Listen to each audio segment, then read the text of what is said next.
Special Operations, Covert Ops, Espionage, The Team House, with your hosts, Jack Murphy and David Park.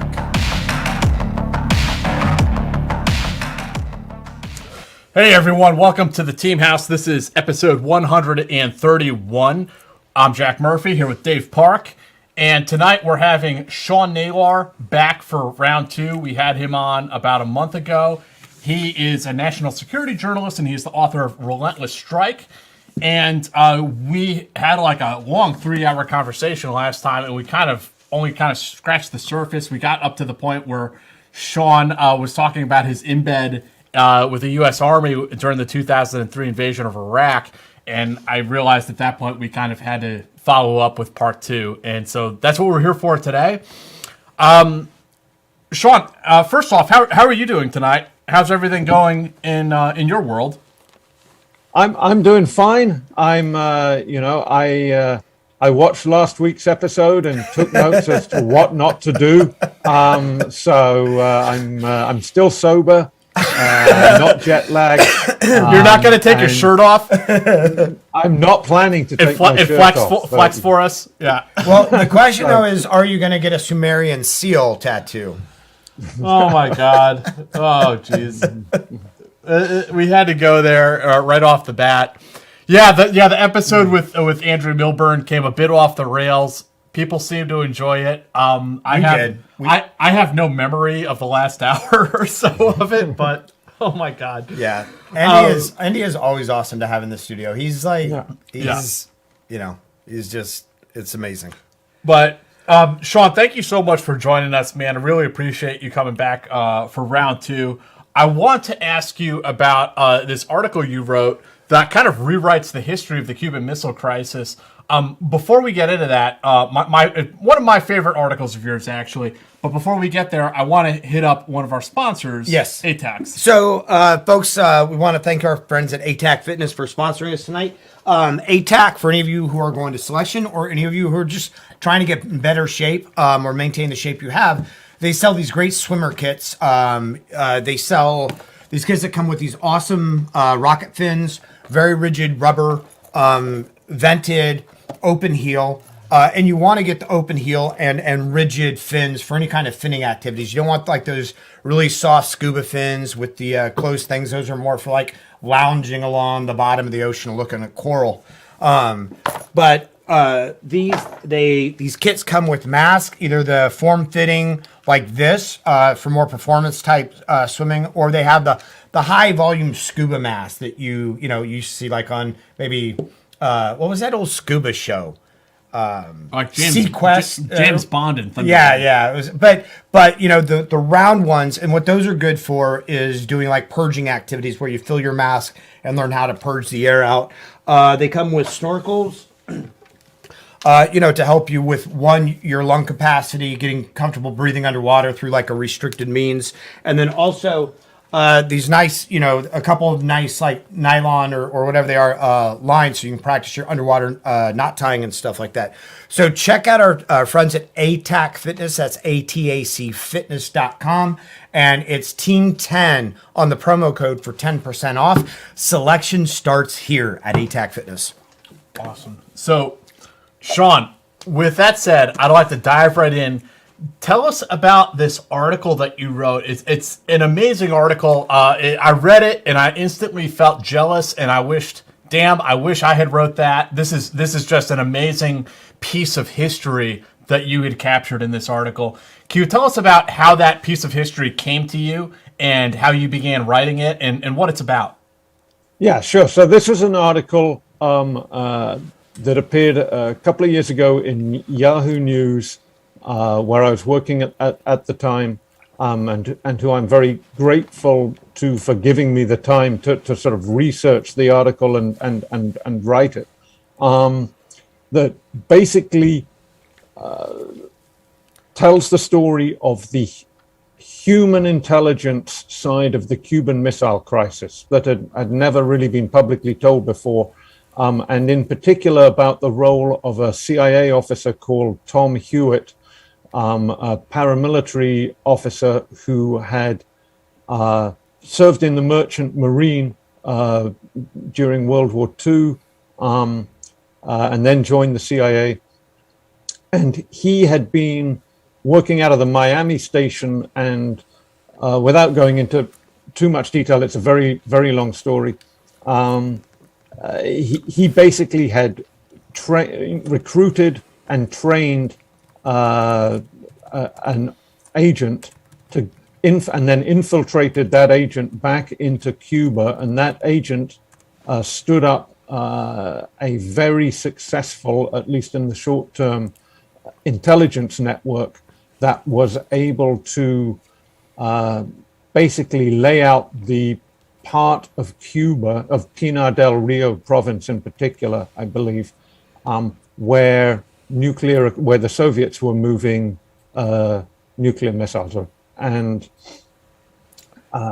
it was that human intelligence that allowed the U-2 aircraft that basically told the U-2s where to go look to photograph them. And I found out about this through a friend of the family, of the Hewitt family, Tom Hewitt being the CIA officer.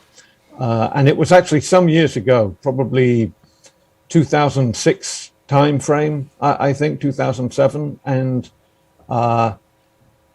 this friend had been at the posthumous award of the Distinguished Intelligence Medal, which the CIA's sort of highest award, really, to Tom Hewitt, basically to his, it was awarded, to his widow, Millie Hewitt, for the role that he played, and which had basically, for reasons that are not clear, been overlooked by the CIA up to that point. And so this friend of the family said, you should write about this. This is interesting. And he had with him some of the unclassified paperwork from the ceremony that just laid it all out. Wow. And I mean, not all the details of the story, but basically said in black and white, this guy's team discovered where the missiles were, and we sent the U-2s to keep the role of the team a secret. And wow. And so I made a number of sort of attempts that basically stalled to get at this story. I mean, this was back in 2007, 2008, 2009 timeframe, and I met with Millie Hewitt, the widow of Tom Hewitt, on a number of occasions, and got did some interviewing with her. But she was very reluctant to, for various reasons, to do something if she thought it was going to get, if it was going to cause problems with CIA. CIA weren't much help to me at the time, and I had other work projects that I had to be getting along with, so I sort of put it on ice for a while. And I mean, of course, one of the challenges, even back then, trying to report on anything from the early 60s, is that most of the participants have long since passed away. And that was the case. Unfortunately, by the time I found out about the award, the person who had put Hewitt in for the award, the CIA officer who'd been his boss and had basically said, hey, we never recognized Tom Hewitt for the extraordinary role that he and his agents played in averting disaster in the Cuban Missile Crisis. That fellow had also died, just a year or two previously. Oh, wow. And so when I got to Yahoo News, I knew that my editors there were very interested in national security things, and I managed to persuade them, to their credit, to cut me loose for a while to dig into this. And I went back. Unfortunately, Millie Hewitt by that point had also passed away, but her son Tim and his family were still alive, and they had some of Tom Hewitt's papers. I already had some that Millie had given me, and Tom was able to share more. And by that point also, there were more CIA documents that had appeared on one or two websites, sort of basically archive type websites on the net, that I was able to cross-reference some things on that I hadn't, that I don't think had existed back in 2007 when I first started looking into it. And so I was able to basically put the whole story together. The one part of it that I was frankly slightly frustrated with was that I wasn't able to tell as much of the story of the Cuban agents themselves as I would have liked to. There's still one or two relatives alive down in Miami, but the one lady I really wanted to speak with didn't speak any English, and which wouldn't have been an absolute barrier if they'd been sort of happy, but they were quite unfortunately sort of suspicious of reporters looking into these events from what is now 60 years ago. But I was very lucky with the material that I did have, and I was able to write a sort of a narrative style story about it. And, it was one of those stories where you're basically taking a little fact here, and you're putting the jigsaw together. So I was able to describe with a fair degree of certainty the way that they infiltrated into into Cuba, and describe that in a sort of novelistic sort of fashion. So anyway, if anybody wants to read that and they Google Sean D. Naylor, Yahoo News, Cuban Missile Crisis, that story will pop right up. I thought what was like really astounding about this story, and like I said, it in my opinion rewrites the history of the Cuban Missile Crisis, is we had always been told that these missiles were discovered via technical intelligence methods, right?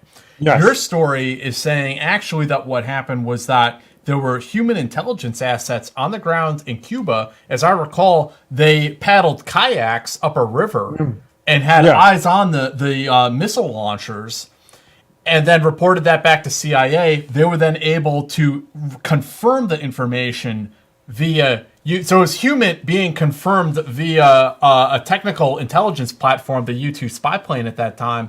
And you're also saying that the U-2 was able to provide some top cover for the agents on the ground as far as concealing their role. Right, the actual source of the information. Right. Yeah, right. Yeah, and I mean that. I think the kayak was actually the infiltration. So I'm not sure that they were looking at the missiles from the kayaks. But I think you're picking up exactly why I thought this story was so important. It wasn't just adding new information to what's publicly known about how the missiles were found. It is that I think it's not much of an exaggeration to say that the Cuban Missile Crisis really marked a hinge in the history of intelligence, after which technical intelligence of all various sorts, but particularly imagery intelligence from satellites and sort of spy planes and so forth, like the U-2, started to gain precedence. And I think in the minds of policymakers and national security intellectuals, there was this sense that the Cuban Missile Crisis marked, because of the role of the U-2s.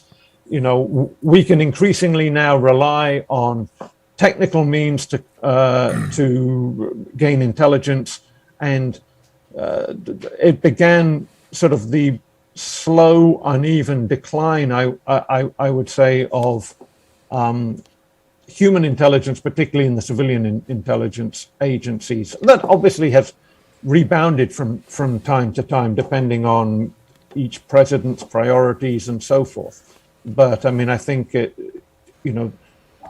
I'm not saying anything unusual if I said that, by the late 70s, a lot of people thought that the CIA's human intelligence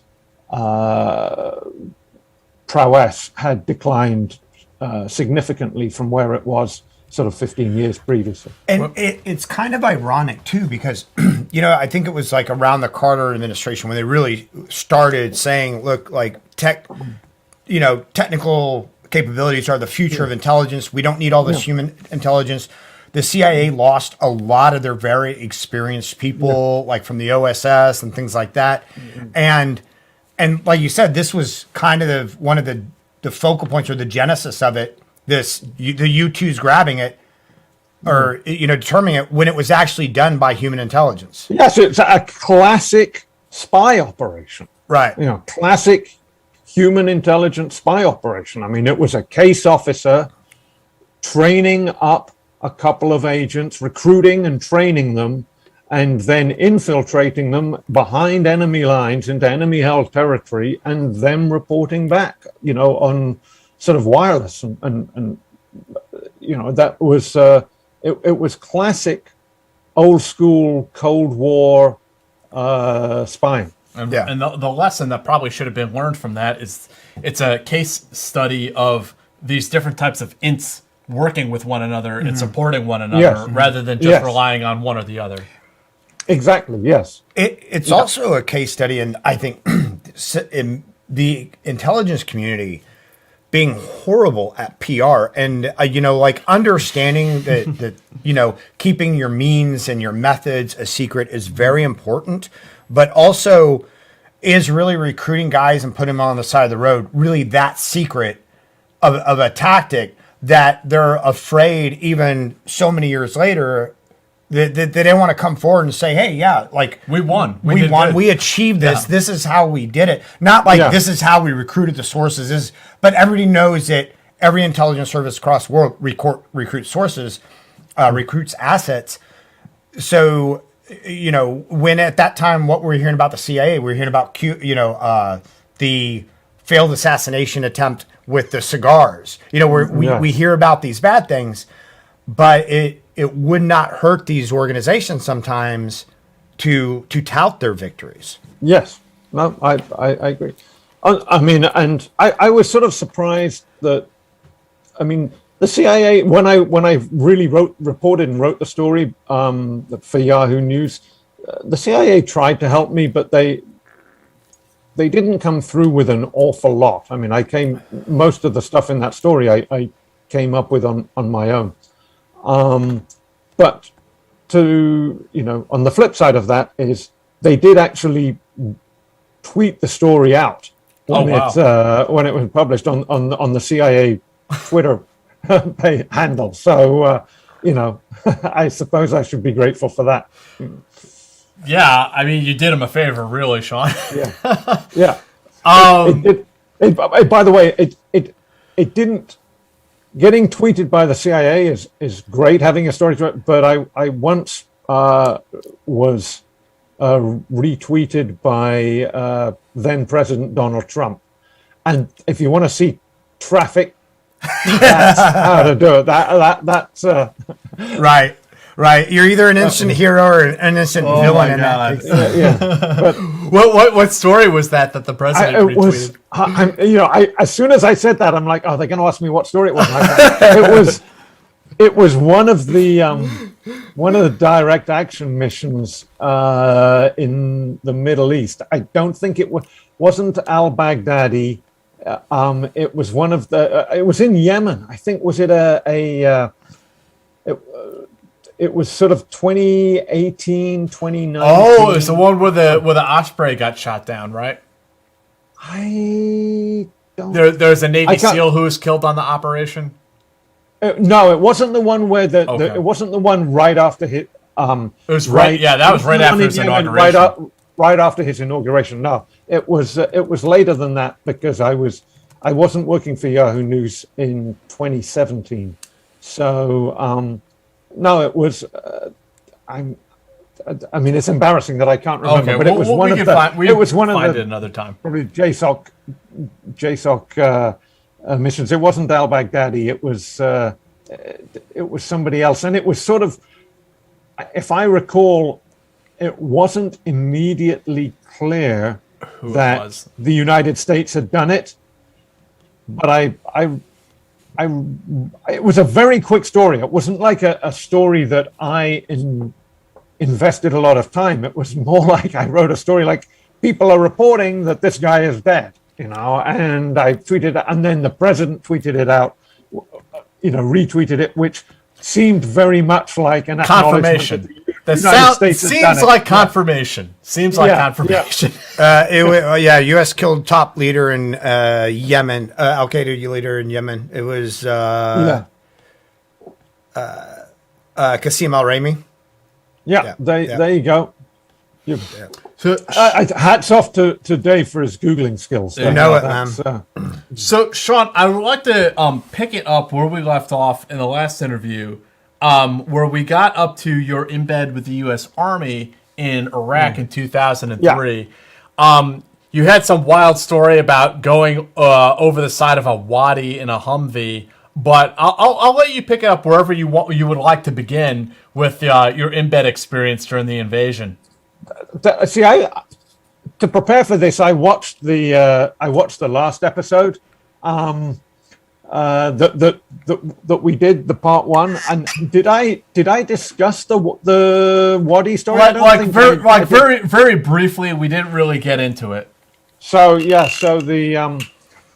I was very fortunate. This was one of the sort of professional highlights of my life was the embed in Iraq, and sort of one of the most memorable experiences of my life. I was fortunate to be embedded. I mean, I'd sort of laid some of the groundwork for this in the sort of months prior, but to be embedded with 3-7 Cav, 3rd Squadron, 7th Cavalry, which was the division cavalry squadron of 3rd Infantry Division, and therefore one of the principal screening forces for the invasion, out ahead of the sort of the main body of the 3rd Infantry Division, which was the main army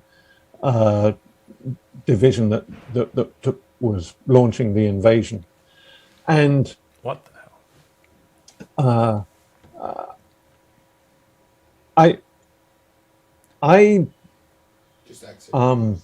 I'm sorry, I was just slightly distracted by sorry about that. I think we're fine. Okay. I had actually been writing Not a Good Day to Die, and I was on book leave as what became the invasion of Iraq approached. And, being sort of a selfish so-and-so, I mean, I was really sort of like focused on writing Not a Good Day to Die. I'm like, please, please, please don't let this happen. And sure enough, just I get the call, it looks, and I get asked, can I take some time off to go cover what looked like it was going to be the invasion of Iraq? So I did that, and 3-7 Cav was a fantastic organization, very well trained and very well led by then Lieutenant Colonel Terry Farrell, who finished his career, retired last year as Lieutenant General Terry Farrell, the head of U.S. Army Central, or ARCENT.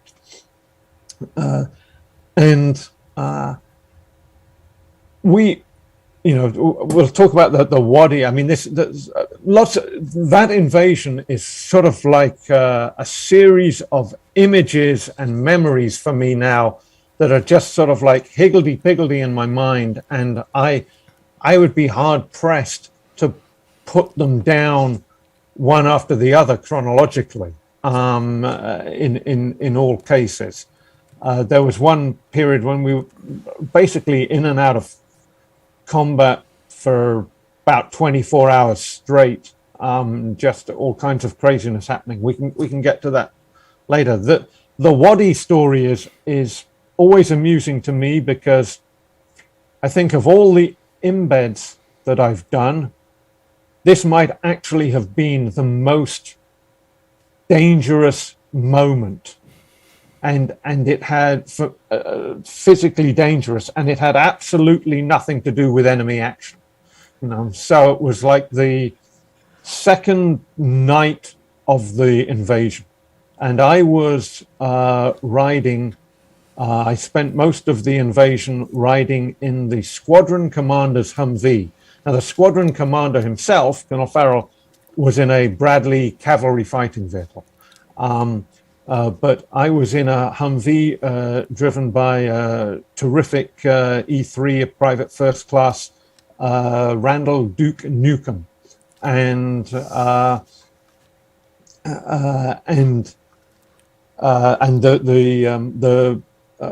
squadron fire support officer was in the shotgun seat, and then I was in the back seat. It was just the three of us.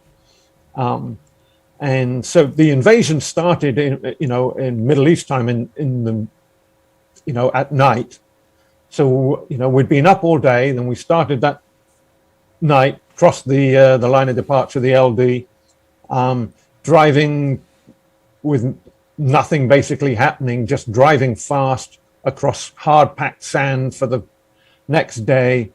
Then it's night again, keeping driving, no pause really. Of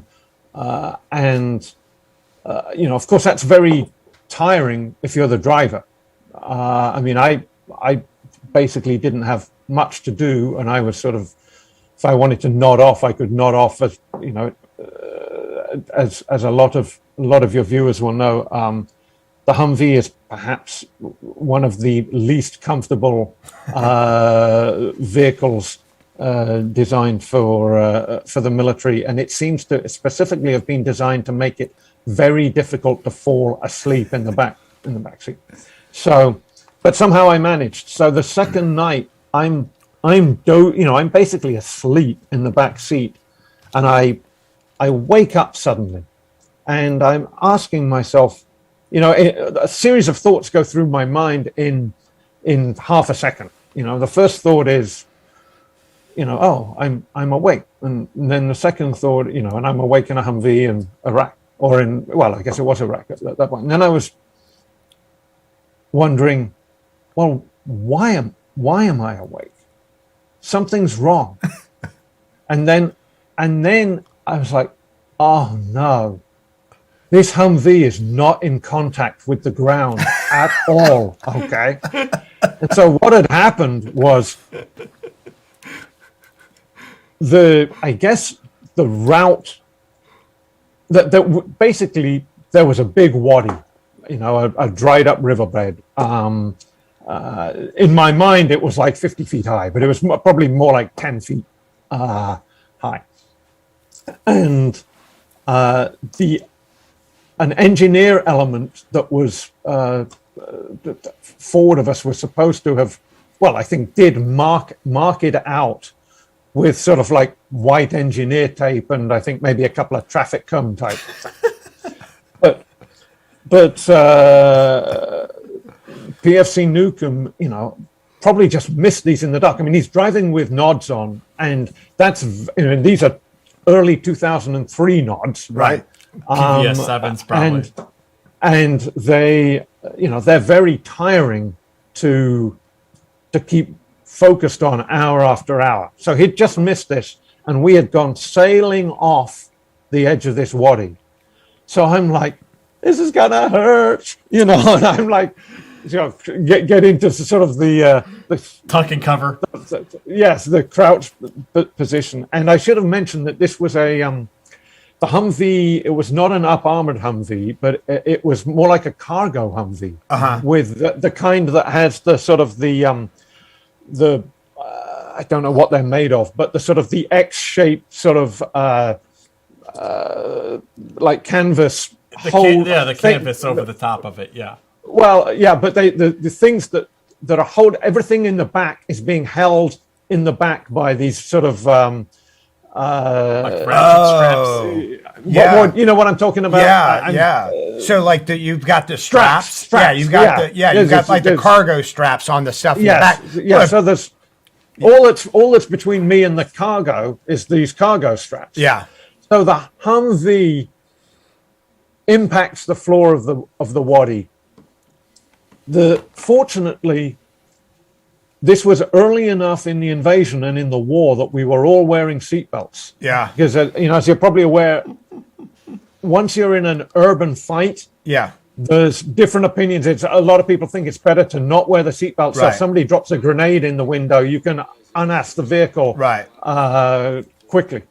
But we were all wearing seatbelts, and we all had helmets on. And the two guys in the front, their heads just cracked off the windshield immediately. Oof. And for the rest of the invasion, it looked like we'd been the victim of two very accurate sniper shots, because there was sort of like this sort of a spider pattern on each side of on each side.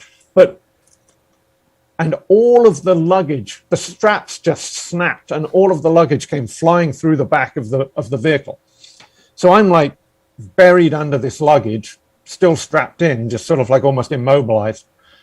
The two guys in front were basically unharmed. We were all they had headaches for a little while, but otherwise we were all unharmed. And I'm sort of lying there, sort of thinking, oh my God, what just happened? I was snoozing 10 seconds ago, and now I'm, I don't know what happened. And, you could hear people who had seen this behind us, they'd stopped their vehicles, and you're like, oh my God, did you see that? Are those guys okay? And, we were, as I said, we were all okay. But what was even more extraordinary, the Humvee was okay. Yeah. And the Humvee just kept driving. I always think that I may have missed my opportunity for a big payout from AM General, the manufacturers of the Humvee, for sort of telling this story. If you want a sturdy troop vehicle, I recommend AM General's Humvee. But anyway, that was the Wadi story. But I mean, that was high adventure for a few seconds, sailing through the air. Honestly, you're so fortunate that nothing in the back was sharp or weighted, or to the degree that, or otherwise killed you. Yeah, that's amazing. Yeah, I mean, obviously we're all. I mean, I was wearing body armor and Kevlar and so forth, but it was that was amazing, because it was right at the start of the invasion, and I'm like, oh my God, what's going to happen from now on? And what happened from then on was just it was one of the most extraordinary experiences of my life. And one of the things that made it so extraordinary was there was so much action, and yet not a single member of the task force, which was a huge task force. I was going to say bloated, but that implies like it was too big. But I mean, what I mean is it was much bigger than a sort of the number of soldiers that you would have in a division cavalry squadron. I mean, there were all kinds of attachments to this, to this force, and artillery of various types, and engineers, and so forth and so on. And not a single member of that task force was killed or seriously wounded in the invasion. We would, by the way, you weren't allowed to mention that. I remember sitting at one pause some days later, sitting around, I don't think it was a campfire, but sitting around with a couple of the officers from the squadron headquarters and saying, I sort of said, isn't it amazing that, and everyone just turned on me like, shut up. Right. Like, Got it. Yeah. Right. And Because they were afraid you were going to jinx it? Yeah, exactly. Yes, That's how you yes. invite tragedy. Oh, I see. Yeah. Because, Yeah, I mean, so- that's kind of like the biggest achievement of their professional careers, really, that the 2003 invasion without taking a casualty. Yeah, I mean that was, and I mean they did. It wasn't for want of action. I tried to go back and find some of the stories that I wrote from that. Sadly, the Army Times archives have largely disappeared from the web after a series of, I think, accidents and sales of that company. But some of the stories were reprinted in people's blogs or other news organizations, like I said, there was, I have a very clear memory of setting out one evening after we'd sort of lagered for a little while, and I think the squadron commander or one of the troop commanders had said, we're probably going to make contact this evening. So I'm like, okay, Roger. And probably not an hour up the highway, and it's dark, and it very clear memory of just before I even heard anything, just seeing tracers arcing in onto the vehicles ahead of us from both sides of the roadway, and the lead troop commander's voice coming over the radio, just saying very calmly, like he was saying, "I've got a flat tire." Instead he was saying, "Yep, we're in contact," and then all hell breaks loose. There was a sort of a memorable evening. One of my stories says it was in a town called Al Faisalia. When I tried to find that on a map, I couldn't just now, but where I believe they were going to try to cross the Euphrates, and the first two tanks went over the bridge and then the third tank collapsed the bridge with another tank on it. Oh, geez. And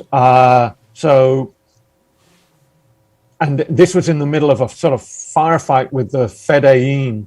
I mean, not a little firefight, but like all over the place. Uh-huh. And you've got this long column of vehicles, I think 500 vehicles in the task force, that now has to turn around under fire and find some other way out of the town and across the bridge. And that was also sort of high adventure. A couple of the tanks rolled into a ditch, were immobilized, and I remember, Ferrell was doing a superhuman effort, really just C2ing all of this, commanding and controlling all of this, and I mean the task force was stretched out over many kilometers, but right around us, which would have been, I guess, the headquarters and headquarters troop, part of the column, voices were getting quite nervous on the radio. I'd say quite strained. And there was a captain, and for the life of me, I can't remember his name. I was going to try to, hoping that one of my stories had mentioned it, but I couldn't find it. Who he was a battle captain in the sort of in the headquarters. So he in the TOC. So he didn't actually command anybody at that point. But he'd been an enlisted man in the Battle of Mogadishu. And so he was sort of, at least had more experience than probably anybody else right then and there had in that kind of a situation. And just when it seemed like maybe panic was going to take over in that part of the column, he gets on the radio. And he was very firm, and he was like, break, this is what we're going to do. And he took charge, and I thought that was really that was very memorable. That particular moment, and I remember PFC Newcomb just saying, "Thank God," like thank God that captain took charge. Right. So that was, I mean, what else happened on that? I mean, just so much crazy stuff that you didn't get a sense of, I think, from the big picture of the Iraq invasion. For instance, I watched a tank battle, like tank on tank battle between I think T-72s and the Abramses the Iraqi tanks came off worse. That was like a 10-0 victory or something for the task force. But I mean that was amazing, just watching that happen, a few clicks up the road, basically. Right. Also came under artillery fire, Iraqi artillery fire at one point. I mean, it was sort of, that was sort of Murphy's Law. It was basically our first pause of any length of time, anything longer than just, time to go to the bathroom or something and get back on the vehicles. And we pulled off the road, sort of into some field, basically.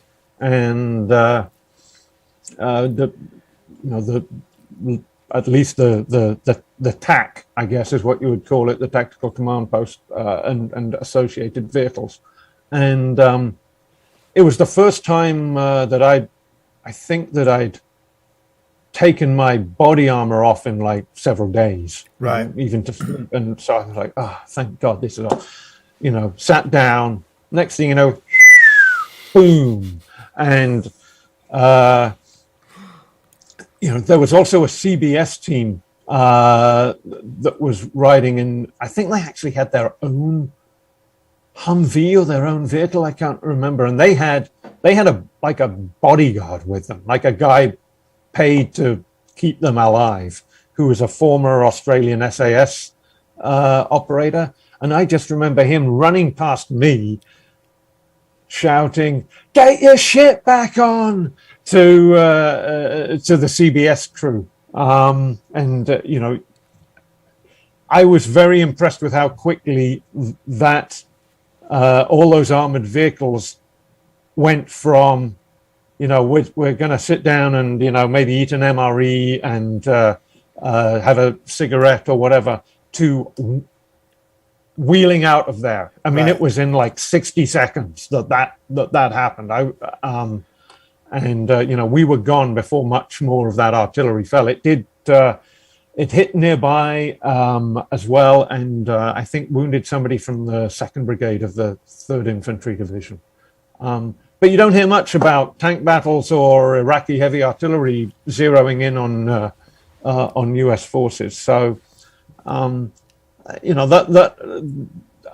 another vivid memory from that time was we were sort of driving up the road. This is in this sort of like 24-hour period when stuff just kept happening. And I should mention, by the way, that I mentioned the photographer that was with me for Operation Anaconda, Warren Zinn, last and part 1, and he was with me for this adventure as well. He was riding in the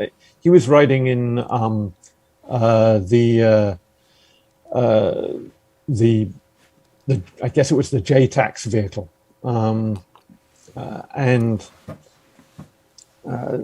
so I was in our Humvee that was still still alive and kicking, and maybe 10 meters, if that, in front of us was the squadron commander's Bradley.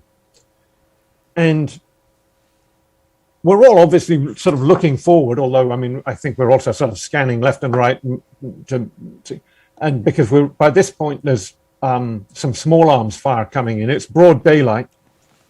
And I see a round ping off the squadron commander's Bradley at like our head height, and we're about to drive. In other words, if that guy just keeps his finger depressed on the trigger, that, you know, we're going to have to duck, or you know, or it's not going to be a good day.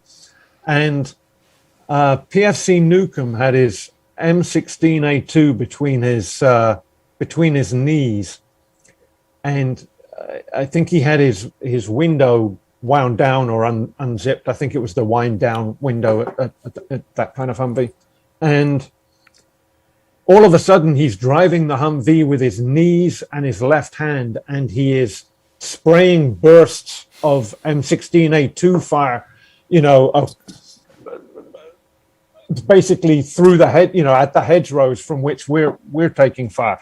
And I mean, I remember trying to just memorize this incident, thinking like, this is a unique moment in my life, and I will never, ever be in this situation again. Yeah. You know? Yeah. And so that was memorable. Sean, what was it like journalistically? What was it like for you going through this embed? But were you also filing stories as it went on? Were you on a satellite phone? How did that work? That's an excellent question. Remember, we're talking 2003, really early 2003 technology. Right. So we had various means, but the main way we were filing, and this allows for another good little story, was something called a beacon, which is a satellite phone, but it looks more like a sort of a laptop than a sort of a handheld. Is that the one that device. like folds out? Yes. Yeah. Yes. And so when we had pulled over and lagered, as I was just discussing, when the artillery came in, Warren had been trying to file some photographs, and you really needed the beacon, especially for large files like photographs. So he had it spread out on the ground in mid-file, and suddenly artillery is coming in. And so one of the officers from the headquarters troop, I believe it was a guy called Captain Brown, great guy, literally grabs Warren and sort of bodily throws him inside, I think probably a Bradley, and they peel off. And I'm unaware of this. I'm and the vehicle I'm in is driving off too. So anyway, we sort of move several kilometers away and then stop. And Warren comes to me and says, "Hey, look, I got some bad news. The beacon is still back in the field, right where we just left it." I'm like, "Oh, you got okay." So I called back to the office on one of our handheld satellite phones and told them the situation. And they look. I mean, I work for some great editors. I obviously didn't have to manage any budgets when I was a reporter for Army Times or anywhere else. This stuff is very expensive. It certainly was back then. And instead of sort of saying, "Don't worry about it, Sean," so long as you two guys are okay, right, that's fine. It was, "Is there any way you can get that piece of equipment back?" So the Air Force crew that Warren was riding with actually volunteered to go back and get it with us, without me even asking. And so we cleared it with the squadron commander. They were going to be set up in the position they were in for a while. So I jumped in their soft-skinned Humvee, and we drove back to the field. And I'm just hoping against hope that this thing is still there. And, it's a big field, small piece of gear. There's been heavy artillery falling in that field, and who knows who else has come by in the meantime. It was just sitting there right in the middle of the field. We grabbed it, got back. So we were still able to file using the beacon, thanks to those fantastic Air Force guys. We later got the main guy. Actually, I think it was just one guy. I think it was the leader of that team drove me back to the field. And we later got him I tried to get him like a lifetime subscription to Air Force Times. It's the least we could do. There was another incident during the tank fight. That was another interesting moment. I remember trying to file a story about this sort of 24-hour fight, basically verbally with I had a fantastic editor called Robert Hodiern, who was operating out of a luxury hotel in Qatar. He took,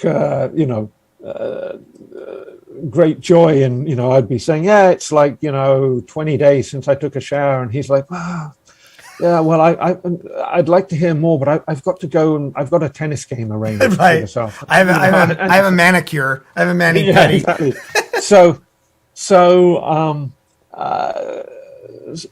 I'm trying to file this story and he's helping me, and I'm literally making it up out of my notebook, sort of like, then you could throw a quote in from Colonel Farrell that says this, then, we're going back and forth, but then more artillery starts coming in. I mean, I remember while I was on the phone to him, there was a whoosh and I look up and an RPG is just like flown over head. It seemed like it was probably like 50 feet over my head, but it seemed like it was 10 feet over my head. And then there was an enormous explosion and I'm like, I take the phone away from my ear. I'm like, what was that? And somebody said artillery. I'm like, was it incoming or outgoing? They're like, incoming. I'm like, Robert, we have to go. And that was that. So there were challenges, but we got it done. I remember, that story about about that sort of, running series of fights. It had a quote in it from a soldier. I think there'd been some A-10 gun runs on some of the sort of the hedgerows from which we were taking fire. There was a quote from a soldier in it that said something like, it looks like apocalypse now, or something like that. So I threw that quote in. So, but I'm probably going to get some small detail of this story wrong, but my father was in London at the time. My parents were living in Dublin, Ireland at the time, but he was in London for business, and the London Evening Standard, which is a big tabloid newspaper in London itself, somehow picked up the Army Times story that must have run on the web, and then sort of like rewrote it, but to be fair, attributed it to me and sort of said, there are reports coming out of out of Iraq, from Army Times about a major battle, and there's a huge sort of block headline on the front of the London Evening Standard. It was their main story that evening. It looks like apocalypse now, or something like that. Somewhere in my basement, I think I have a couple of copies of this, and I should have brought them up for show and tell, like we did occasionally in part one. But my father actually got to read this, and he's like reading, and then he sees my name in it. So that was, he's sitting on a London tube or something, and like what so the hell? It's sort of like one of those small world things. So that was the invasion. I'm sure there's other parts of it, but that was that was a very memorable experience. And I'm definitely very glad that I had it, and I'm very grateful to the guys in 3-7 Cav for making me feel so welcome. So, and what came after that, Sean? I mean, like we said, we'll want to talk about your book, Relentless Strike. Yeah. since the 2003 invasion, I mean, it's been almost 20 years now. Yeah. Where's your career taken you since then? So I came back from Iraq and I finished, over the course of about more than a year, I finished Not a Good Day to Die. That came out in March of 2005. It was a relatively successful book. My bosses at Military Times then sort of gave me a dream beat, basically, of being a sort of an investigative reporter on special operations stuff.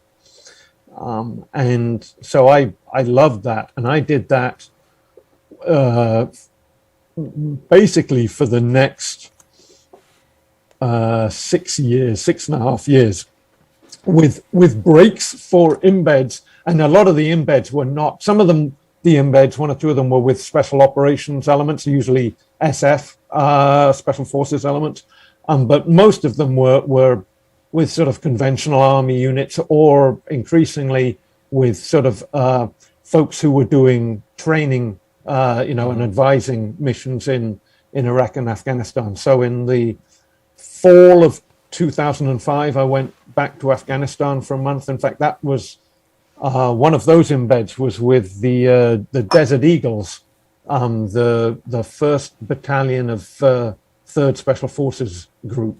That was great. The commander of that battalion at the time was a fairly controversial figure in the SF community now, I think, and is a would-be Republican senator from Politico in New Hampshire. Was Don Baldock. But he made me feel right at home. I mean, that was another there was another episode there of there but for the grace of God go I sort of thing. There was one mission they were going to do and I really wanted to go on it, and I was sort of pestering Don Baldock about, could I go? Is there room on the command and control bird for me to go on this? Please, please, please. And eventually there wasn't room on that command and control bird that he obviously went on. And then the command and control bird crashed. And it wasn't a fatal crash, but I mean, he was banged up and in the, in the little infirmary they had there for a while. So that was, I think that was in Kandahar. So that was one embed. Then Iraq basically, was dominating a lot of my work, even when I wasn't there. But I went to embed in Iraq in 2006, in late summer of 2006, for a couple of months in Anbar and in Baghdad with 414 Cav, which was a Stryker Cav unit out of the 172nd Stryker Brigade combat team from Alaska. And we talked last week about the article that you read. Were you going through the Q course, I think, at the time, Jack, and you read the article about the hunt for Zarqawi, closing in on Zarqawi? Well, I had put in a request, just a normal embed request like you're supposed to, a couple months, some months previously, and booked flights to Baghdad, and there was a whole embed process back then, but it rarely got turned down. But you had to fly into Baghdad, and then you had to make your way. Well, you didn't make your way. You got shuttled in an armored bus from the airport to the green zone, and in central Baghdad, and you sort of had to basically spend 24 hours going through some bureaucracy to embed. and getting a sort of an embedded reporter's ID card and stuff like that. And then you would have to wait for a helo to, or a convoy or something to get you out to wherever you were going to be embedding. The photographer that I was going with, Scott Mahaski, another terrific photographer and great guy, great companion.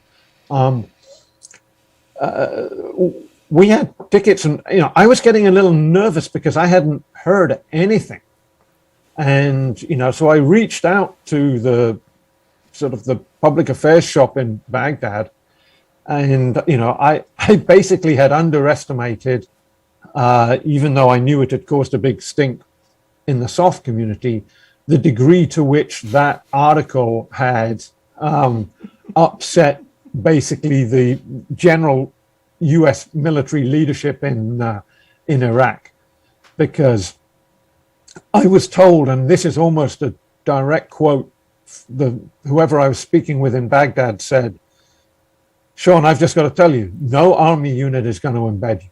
Right? And so I'm like, okay. So we canceled our tickets at short notice. But I can't remember how I made this happen, but basically the Marines had control of Anbar. Mm-hmm. But this striker squadron had been somehow detached from Mosul, where it had been under army chain of command, and put in the Marines sort of Marine-owned territory in Anbar, under Marine command, under a Marine chain of command. And it wasn't like they gave him a Marine officer to command it or something. And somehow the Marines said, "Hey, we don't care about that. Why don't you embed with this striker unit that's in our neck of the woods?" So we did that, and it was another fantastic experience. The town, I mean, if anybody's watching that remembers the geography of Anbar, the towns that they were covered down on were Rawa and Anna. Mm. And, terrific experience there.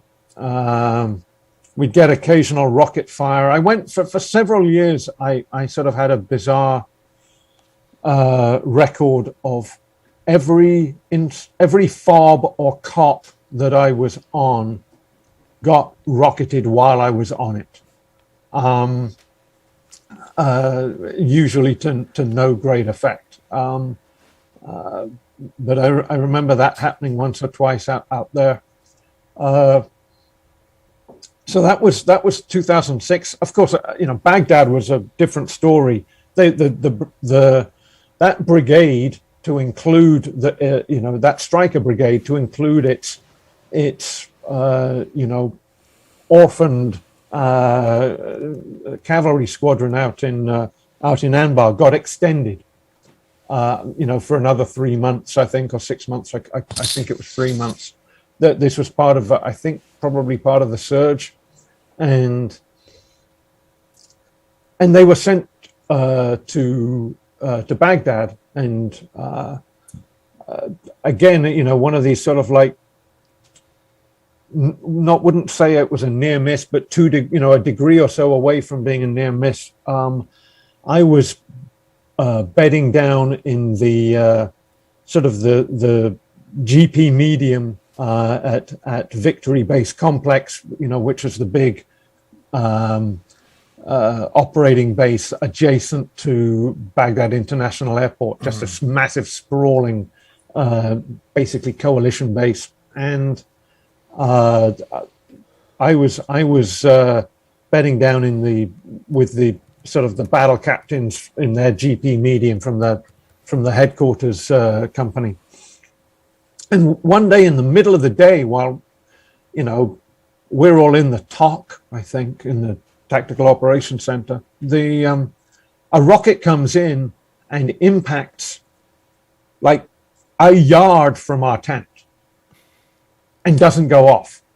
just like buries itself in the ground, like a high angle to get over the T-walls and everything, goes up, comes screeching down. And nobody, I mean, there was no eyewitnesses to this that I'm aware of. I mean, it just, we come back at 16:30 or something, and there's this massive hole, and so many people are like, oh yeah, we think a rocket hit over there. And I think, this sounds crazy, so I may have misunderstood, but my understanding was that EOD came over and took a look, and it was so deeply buried, and they're like, well, it's obviously a dud, and it's all the way down there. We're just going to leave it there. So I'm like, oh, okay. And so that was another interesting experience.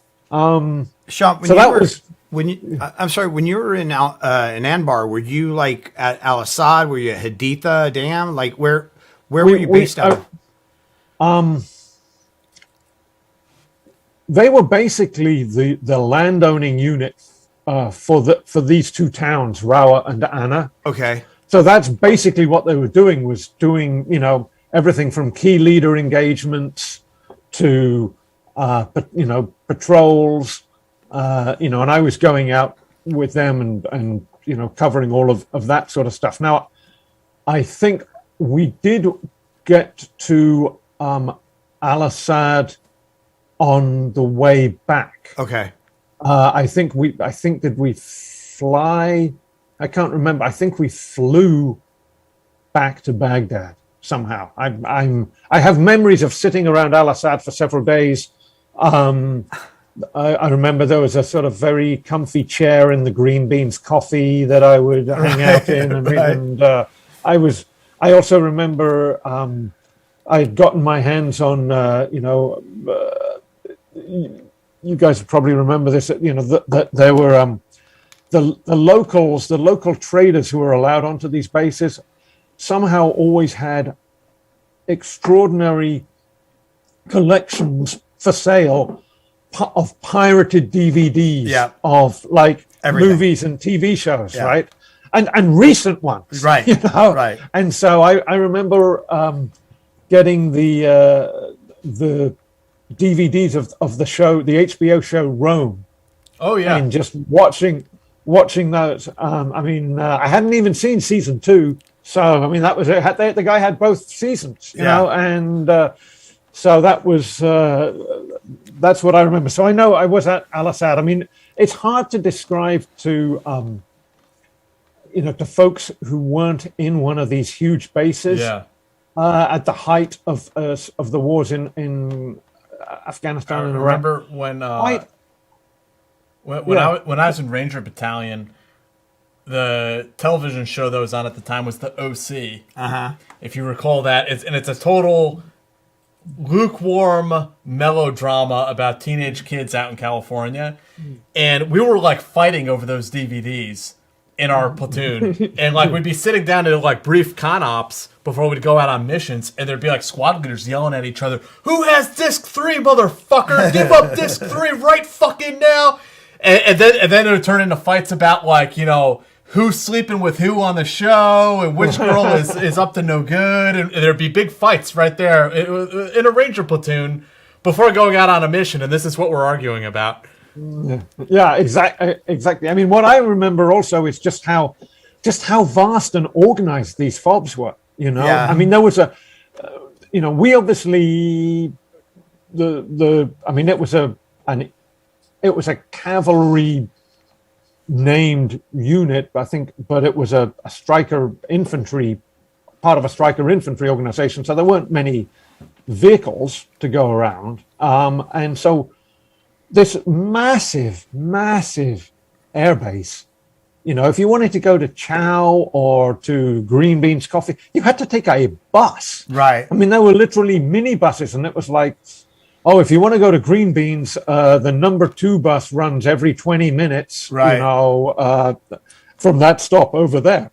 I mean, you literally waited at the bus stop to, in the middle of a war. And there got to be MPs that were handing out speeding tickets. Well, that's the other thing I was going to say, because you were mentioning that it's hard, if people weren't at these big bases, it's hard to like tell them how massive they were, but also the level of bureaucracy, because they run like small towns, big time, with speed traps for people. Now, mayors. There's always some officer. The mayor of the fob. Yeah, but they had speed traps for little scooters. For little four wheelers, and I don't mean like four-wheeler quads. I mean almost like golf carts. But and there were regulations about wearing your safety belt across your body. I mean, they were crazy. Is they that were shit set street up. legal? Huh? Is that shit street legal? Yeah. We're in Iraq, bro. Like what? Yeah. Reflector belts. I want to take 1 moment here, 1 minute, just to give a shout out to people watching the stream or listening to the podcast, and let you know that we have a Patreon site. It's patreon.com/theteamhouse if you're interested in supporting the stream. And if you go and sign up, you'll get 2 bonus episodes a month. Plus, you'll get access to all of our bonus segments with many of our guests. And there's literally days worth of insane stories on there at this point.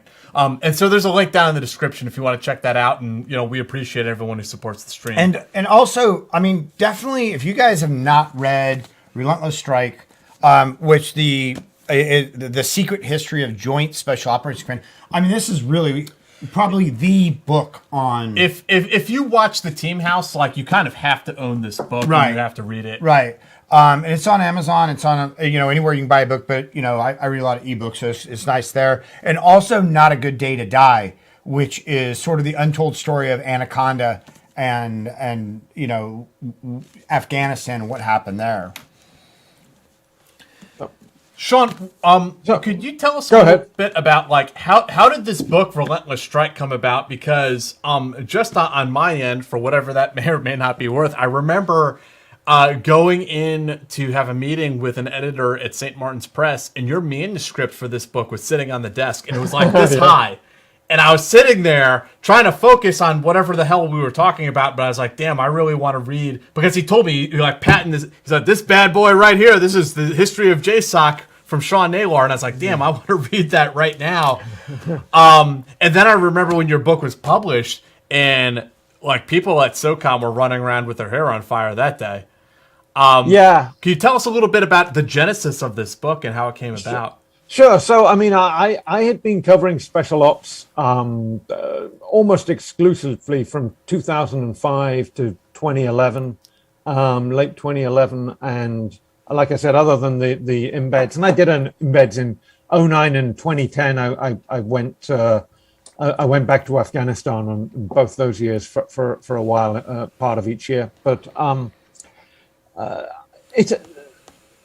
I'd sort of gotten the JSOC bug, if you like, from Not a Good Day to Die. There's a large JSOC sort of oriented section and narrative thread in that book, and it was becoming increasingly clear to me, really by 2006, I suppose, that JSOC was the organization that was the lead effort in what at the time we were still, I think, calling the GWAT, the Global War on Terror, but certainly the lead military organization, and that the wars in Iraq and Afghanistan, the other U.S. forces were essentially supporting JSOC, or certainly were whenever JSOC wanted them to support them. And I realized, and I certainly became aware of this with the article on the hunt for Zarqawi that we talked about in 2006, that this was sort of like this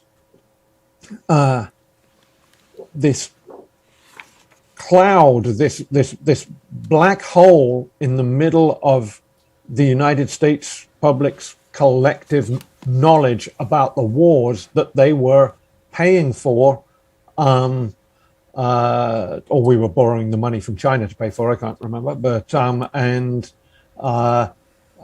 and their sons and daughters were fighting, and it became, I sort of added to this sort of level of knowledge that I had through various stories, beg your pardon, in 2007, 8, 9, and 10. And the last project that I did, really, the last stories I wrote for Army Times or the Military Times papers was a 6-part series that took me months to research and report it, and it ran towards the end of 2011 on the secret war in the Horn of Africa. And I'd been talking with my agent, Scott Miller, not the same Scott Miller that commanded Delta and just retired as a 4-star, about what to do next. And we were thinking about, because in 2011, of course, there was the Bin Laden raid, and there was some interest in having me write a book on the Bin Laden raid, and I sort of put a proposal together, but we could have sold that pretty easily, but I didn't. My heart was not really in it. I didn't like the idea of being. There were going to be other people writing that story, and even if there weren't, the pressure to get it out quickly was going to be intense. Right. And I really didn't want to try to work under those conditions. And so I sort of basically ginned up a quick sort of 1 or 2 page proposal for a history of JSOC. And Scott loved it, and Mark Resnick was probably the editor that you were meeting with in St. Martin's Press. So Mark Resnick bought it, and that was I was then writing that book for 2012, 2013, and most of 2014, or researching it and writing it. The researching is always more fun than the writing, but that's how the book came about, and the book came out on September the 1st, 2015. So I think it's held up rather well. One of the things I think is interesting, and this really ties us together in a way, is since the book came out, the amount of information on JSOC has just proliferated, and I'd like to think that Relentless Strike has some part in that, but you think about the years that I was reporting that, 2012, 2013, early 2014, there weren't all these podcasts on like special ops and intelligence. There was no Team House then. Yeah. I mean, I could really have used you guys doing these sort of like 3-hour interviews with guys who were getting slightly more sloshed as the interview going on. I mean, that would have been, I would have been sending you lists of guys. Could you please arrange an interview with this guy? And there's lots of, people on Twitter now constantly tweeting about JSOC and so forth, and there just was very little of that. Different environment, So, it took a while. Most of it was either person-to-person interviews, but with an awful lot of background research done up front. So you're fully armed going into the interviews with as much information as you can get, and I had a great time researching it, and I had a great time writing it actually, and we touched a little bit on this in part one, but it did create. I think it's fair to say it did create some controversy, certainly with with the various higher echelons. I mean, I know some of the stuff that I've been told is that people in certain units, in a lot of units and organizations, were ordered not to buy or read the book because it was classified information, allegedly. I also heard a story of, some DoD libraries, it was getting pulled from the shelves. I've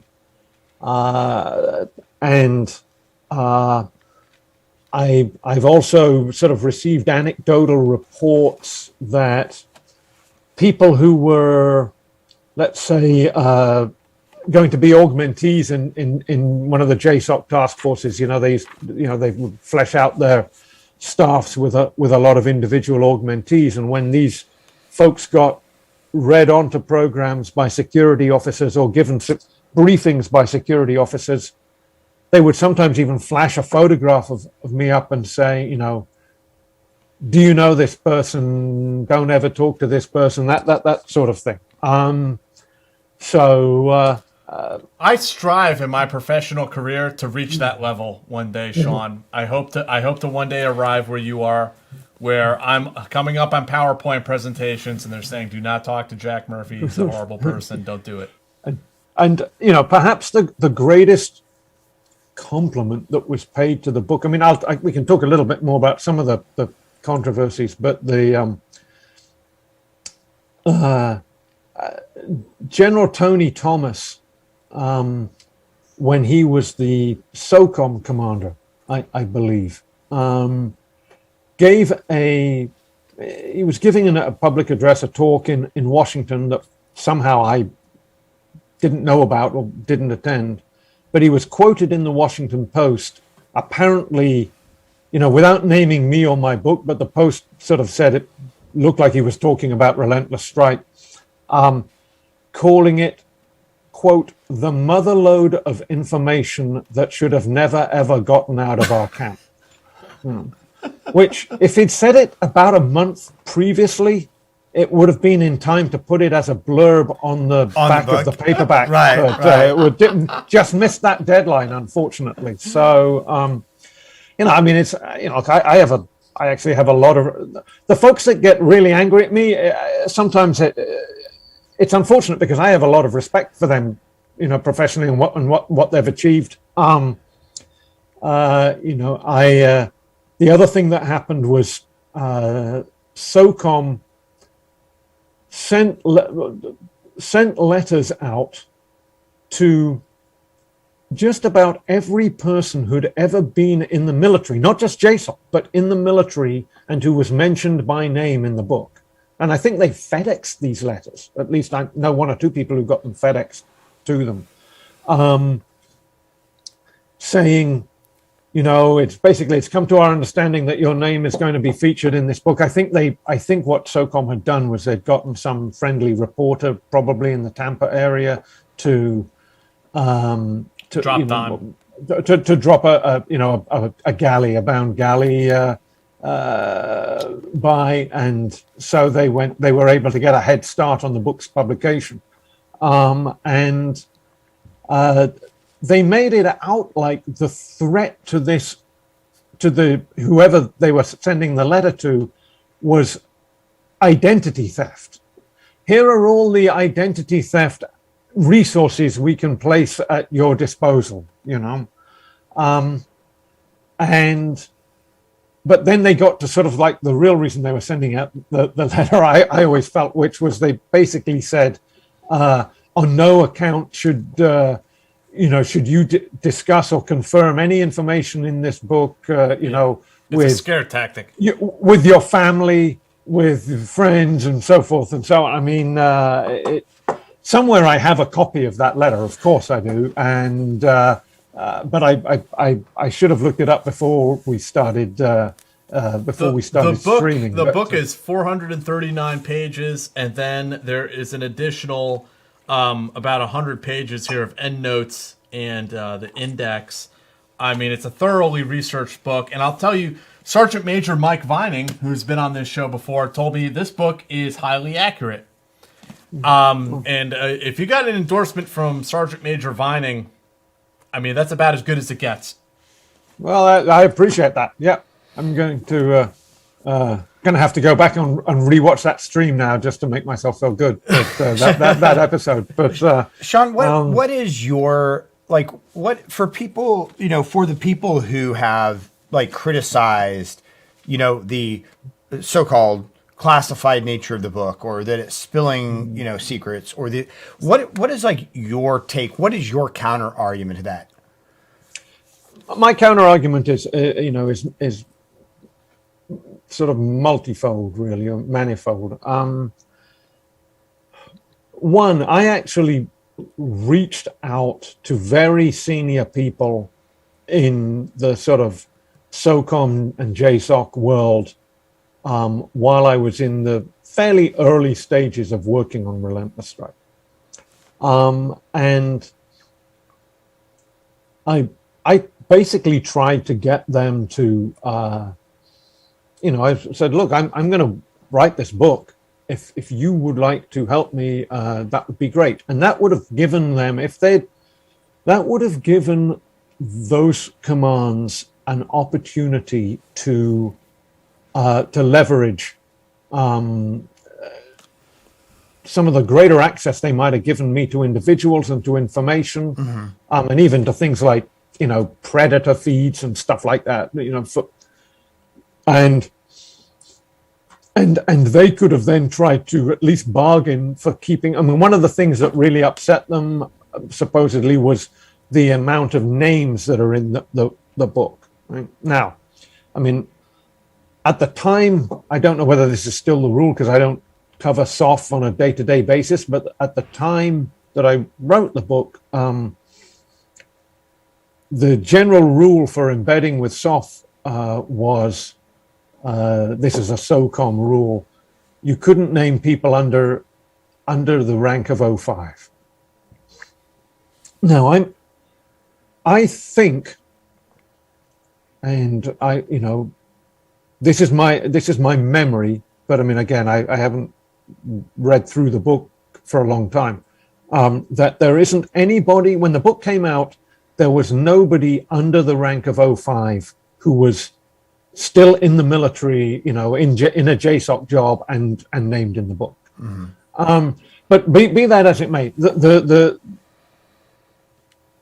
it would have been, at least from my perspective, perfectly easy and reasonable for those senior figures to say, all right, well, let's do this on a case-by-case basis. And I could come to them and say, okay, look, I'm in the section of the book where I'm writing about the cross-border raids into Pakistan. And I would like to talk to this guy, and this guy. I know, I want to talk about the raid that occurred on this date and the raid that occurred on that date. And they could have said, tell you what, we'll make those individuals available, but you can't use their last names or something like that. I mean, I would have been perfectly willing to engage. I mean, my hard rules are no false information goes in the book, and I try very hard in any time this sort of thing comes up to not use fake names. I'd rather, I'm okay with initials or first names, or if you have to, you just use the position, the team leader, or something like that. I mean, I think real names are the best, and I think if you're writing a history, you should always try to be as detailed and as granular as possible.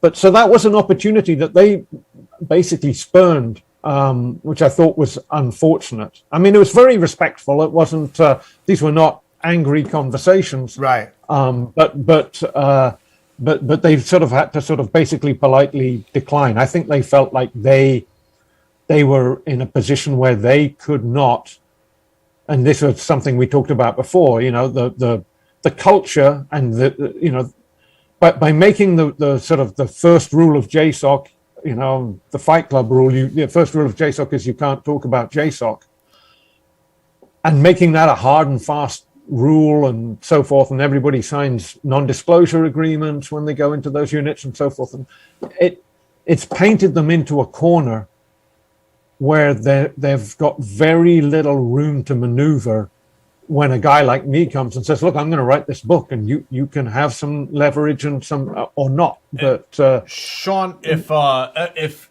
you can indulge my minor rant, of which I have many, I'm going to try to keep this one brief.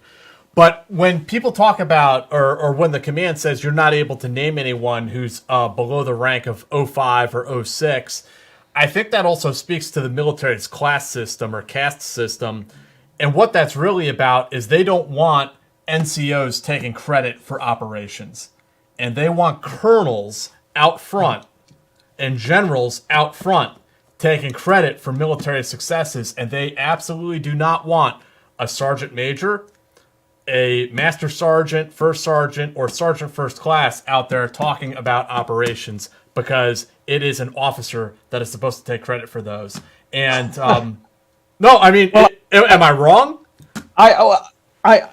I'm not a mind reader, so I can't tell you why. I mean, I tended to, I suppose, think that it was more to do with the fact that once folks reached 05 level, they were far less likely to be in any sort of like covered position. But when they're out of the military, and they're more of a public figure, they're retired. Yeah. That argument starts to hold less weight, in my opinion. Yeah, I'll grant you that. I mean, there's some other things. I mean, one of the things that you asked for, what Dave asked, what is my counter argument to all of this? I mean, I also, one of the ironies about them sort of getting so upset about the number of names in the book is what they don't know is how many names I kept out of the book. Right. I mean, I kept a lot of names out. Some because, I'd maybe be talking to a source who was telling me something, but he might be recounting a mission done by his men or some other men, and he would actually say, I'm telling you this, but you've got to keep, Sergeant Snuffy's name out because, now he's gone to this other unit or whatever the case may be. And so I actually did keep a lot of stuff out. And any time that I was asked by a source to keep something out, I normally did that because as I mentioned in part one of our conversations, a lot of these sources were career special operators and career JSOC operators in many cases. And so, if I trust them to know what's really sensitive and what isn't, and if I've got a guy who spent 20 years of his life going on these missions and describing one of those missions to me, doesn't seem feasible to me that he doesn't care whether the guys who are still in the unit live or die. I mean, that's just not credible to me. And like I said, enough times people would say, hey, maybe don't put that in or don't put that location in or something. I would do that. The book also, I went through as most nonfiction books do. I think went through a thorough legal review, and a few things were sort of taken out then as well. So, but the other part of the argument is you can't wage two huge wars in secret, really. You know, you can't keep the main effort of the war secret. I don't think that is dealing in good faith with the American people. You know, so that's why I decided to write the book. And you know, look, a lot of folks wanted not necessarily their individual stories told, but their organization stories told. You know, and the effort that had gone into, you know, grinding down Al Qaeda into Iraq and into basically a beaten organization, you know, later to arise phoenix-like from the ashes as ISIS, I suppose. But nonetheless, I mean, and some of the, you know, a lot of the missions in the early days of both of those wars, and the stuff that didn't get covered as much in Horn of Africa and in Yemen, and you know, the odd singleton mission that people had never written about. You know, all of that.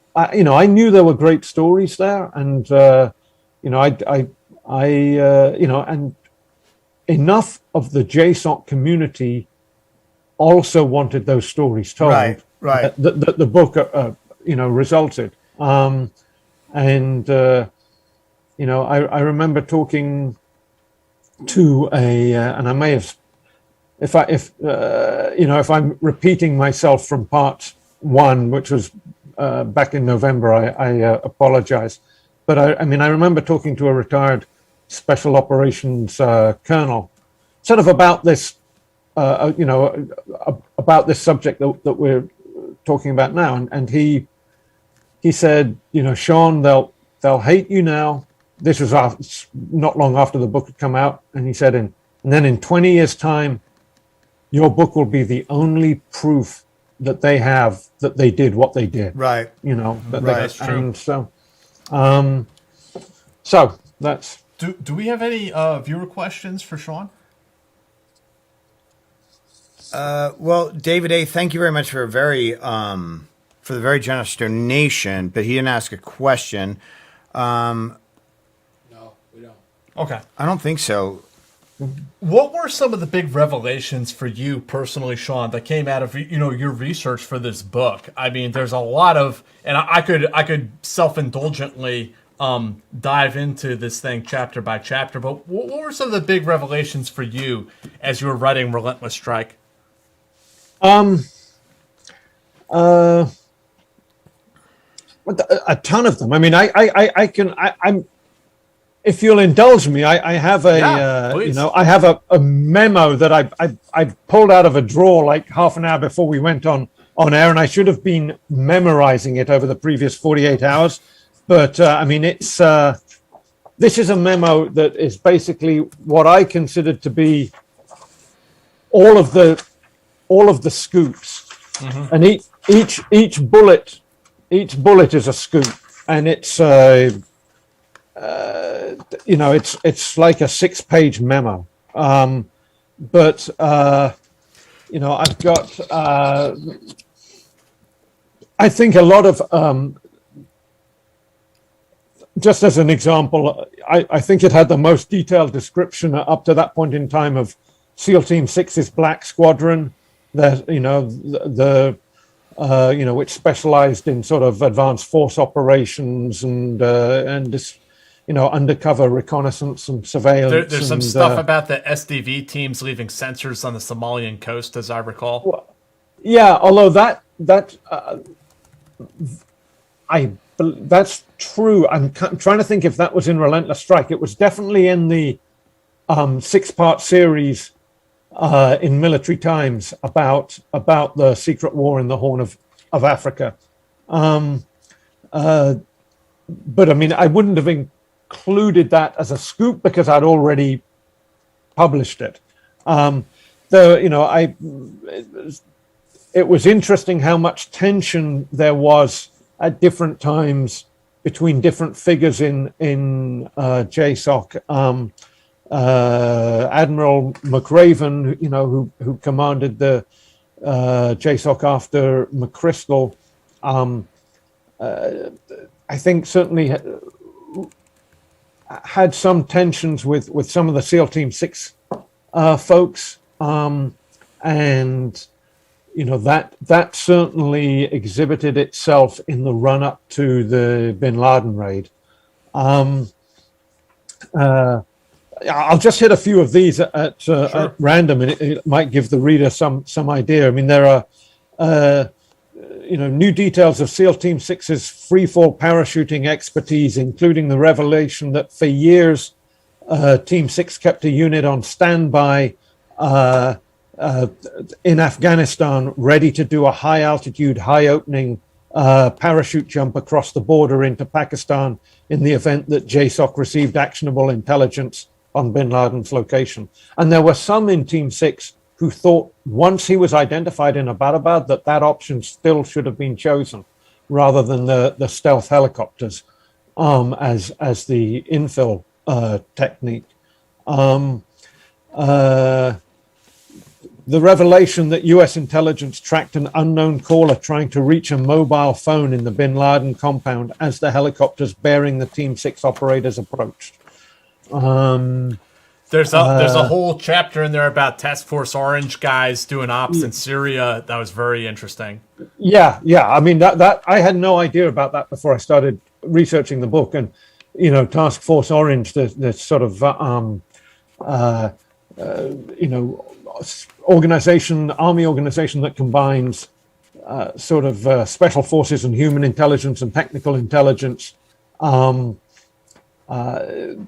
basically doing incredibly daring undercover missions in Syria at the height of the Iraq War, basically trying to track the foreign fighter flows from through Syria and into Iraq, to include breaking into safe houses and copying hard drives and then getting out without anybody knowing they were there, and so forth. All kinds of clever disguises that they would use and so forth. There's a lot of detail in that. There's a lot of detail about Task Force Orange's focus on the Iran target. I mean, they've basically been the organization that JSOC has asked to focus on the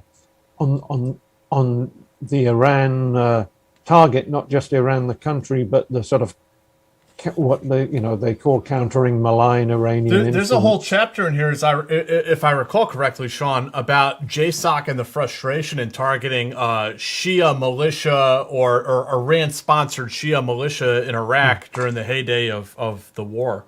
Yes, yep, and the Xbox device, which was a device developed mostly by Delta. My understanding, I'm again recalling this from memory, was that Team 6 was involved in the early stages, but actually didn't want to get involved operationally with it.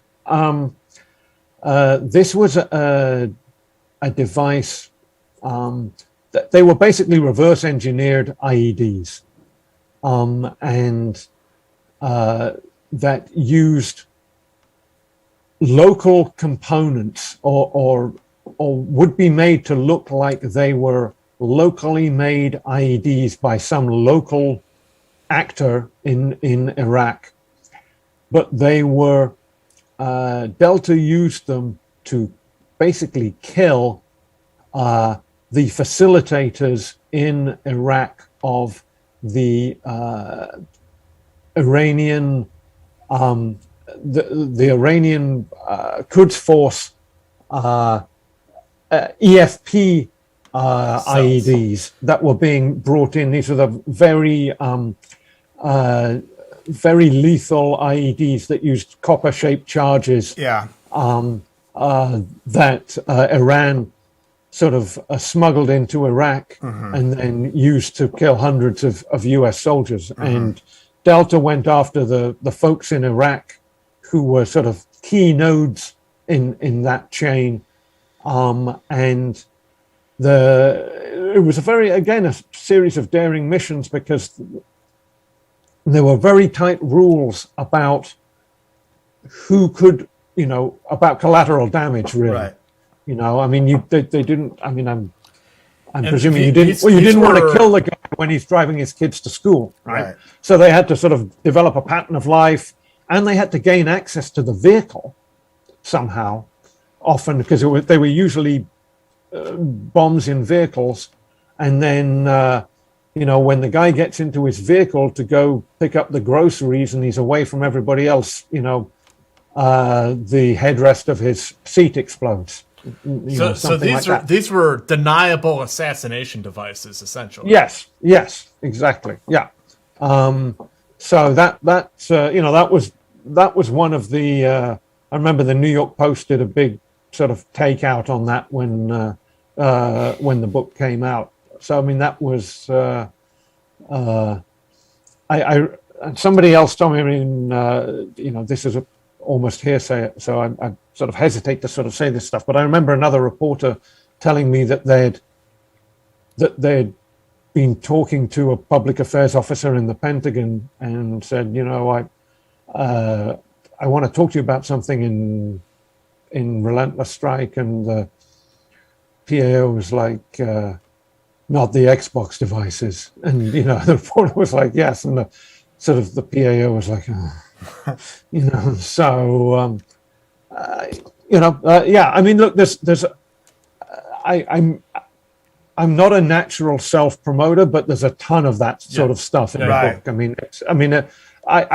I took every single thing that I could find out that I thought was interesting and relevant and squeezed it onto the pages of that. And it's not just the war on terror either. It starts off with Operation Eagle Claw in Iran, and goes through the whole history of how SEAL Team 6 and Delta Force were stood up, and then JSOC, the command itself, was stood up. I mean, it's historical. It's not just the war on terror. Yeah, no, it's not. It's a full history of the organization. Starting with the very meetings in the Pentagon that created JSOC. And the bureaucratic sort of sleight of hand that had to happen, even to basically ram it down the throats of most of the Joint Chiefs, who were virulently opposed to creating a permanent elite special ops task force like that. Right. So yeah, but I mean, if I try to treat in as much detail as I could, every major theater that JSOC was involved in, especially in the post 9/11 era. So Horn of Africa, Yemen, Afghanistan, Iraq, Syria, and so forth. We have a question from Righteous Name. Can Sean tell more about the interagency support activity, not TFO, and their short-lived violent life that he briefly mentions in his book? It's alleged they were more secretive than Delta. Yeah, this is my great fear. Somebody's going to ask me something, and I'm like slightly confused about which organization that I'm going to look. So it's I looked it up. It's only like a page and a half, but it's about the guys living in the safe houses out on the economy. Yes, and doing like cyber type stuff. I think as well. The internet cafes and whatnot. Yeah, exactly. I mean, look, the short answer is, I think was the question, can I say anything more about it? And I think the short answer is no, because every single thing that I was able to find out about that organization is in that book. Right. I mean, it's a page and a half. Right. Yeah. I mean, I do find this, I mean, I wish that this were true, but I'm quite frequently, sometimes asked by people, people say to me, I'd love to know the rest of the story. I'm sure that's just the tip of the iceberg. I'm like, no, that's the iceberg. That's it. There's no, I wasn't like, there's all this juicy detail I'm just not going to put in the book. Right. No, all the juicy detail that I have is in the book. And if it's not in the book, then I didn't trust it. Right. I mean, one of the interesting things that you find or I couldn't justify it. Maybe I trusted the person that told me, but I couldn't justify it if it was sort of single sourced and otherwise not backed up by anything. I mean, one of the things that I found in reporting this book, and even the period after it when people would come up to talk to me and tell me about stuff, is the number of missions that I have been told about, 3 or 4 incredible, daring missions that one person has told me about, and absolutely nobody else has ever heard of or can confirm. And in addition, a number of people say that could not have happened. Yep. I would have been in the chain of command. I would have known about it. Or we never did missions that way back then. I mean, I can think of 3 or 4 crazy, and they've never come out, in anybody else's writing or reporting that I'm aware of. So I mean, I keep them in my hip pocket, and occasionally, if I run into somebody that I think might know about it, I'm like, hey, did this mission ever happen while you were, the commander, or you were the ambassador, or whatever the case might be? And I've never been able to confirm them. Sean, I would love to dive a little bit deeper into that subject, because I think it's really interesting from a national security standpoint, but also like journalistically, it's interesting to explore. Exactly as you said, that there's a such thing as unacknowledged special access programs, where the commander of the unit may not necessarily be read onto that program that one of his subordinates is working on and has been assigned to. And I have certainly had somewhat similar experiences where you will get a whiff of a certain program or a certain mission or something that happened, and everyone else in the command is like, what? That didn't happen. Or even different squadrons in a JSOC unit, or different troops in a JSOC unit, unless they got together and had beers together in between deployments and talked about it, they might not necessarily know that op ever went down. Which is very interesting. And I've tried to explain on this live stream and this podcast in the past, like, everyone talks about how like there's tier 2 and tier 1 and all this stuff, but in reality, there's all these little tiers, smaller tiers above that, with these little intel programs where like only 2 or 3 people are even read on to them. Yeah, no, I think that's right. That is one of the problems. I mean, the other problem is, in addition to the dynamic you just described, there are also bullshit artists. And so you've got to be careful that somebody, especially if you don't know them well, is not just trying to make a fool out of you somehow. Or trying to impress you, because and there are 2 sides to that too, because Jack and I run into this also, just in terms of people reaching out to us saying, hey, I did this, or you should have me on. And then we have to go to our networks and say, hey, have you ever heard of this person? Then they have to go to the networks, go, hey, because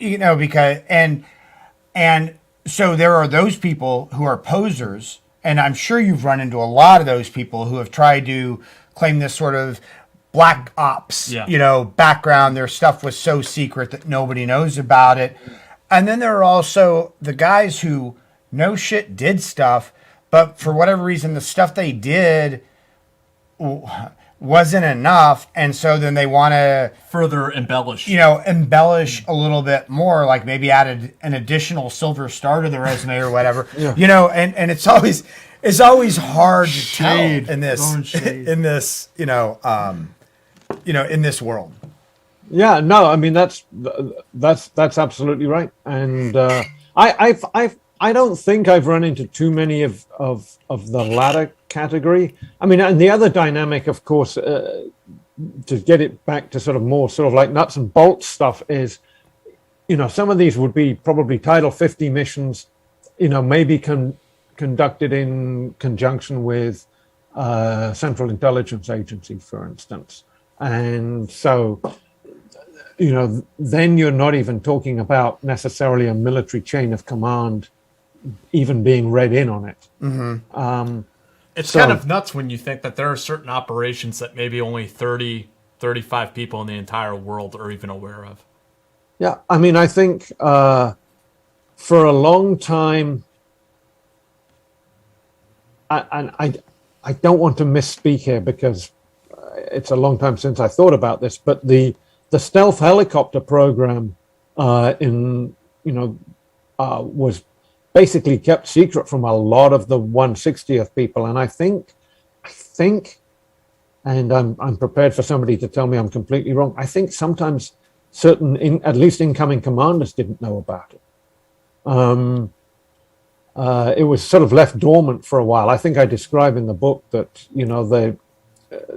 they moved those helicopters down to the southwestern deserts and kept them there, and they weren't flying around Kentucky, so that would be one of those programs where you've got a few guys down in Nevada or whatever who are flying these helicopters, ostensibly belonging to a unit that most people in the unit don't even know those guys are down. Mm-hmm.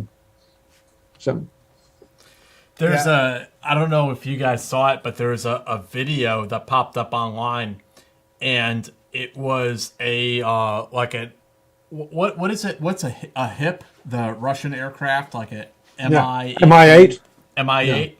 And this was like a gangster ass MI8 that was like souped up, and it made an emergency landing in like some guy's cornfield in Virginia, and like all these like dudes wearing 511 pants get off, and they fix the helicopter and take off. But this was like a gangster ass badass MI8 that landed with all this like high speed sensor arrays on it and everything. It was like, holy shit.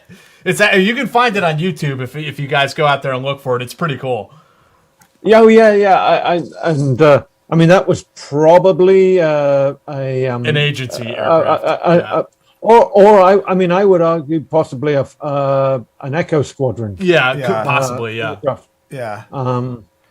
So yeah, that's occasionally happened with Echo Squadron, where they've had a Echo Squadron is Delta's aviation squadron, but it's based out of Fort Eustis, Virginia. At least it was last time I checked,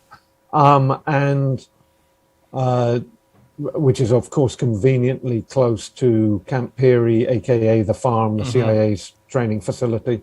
But they've had on numerous occasions that I've heard about after the fact, had to put down various souped up birds on sort of freeways or side roads and so forth. Well,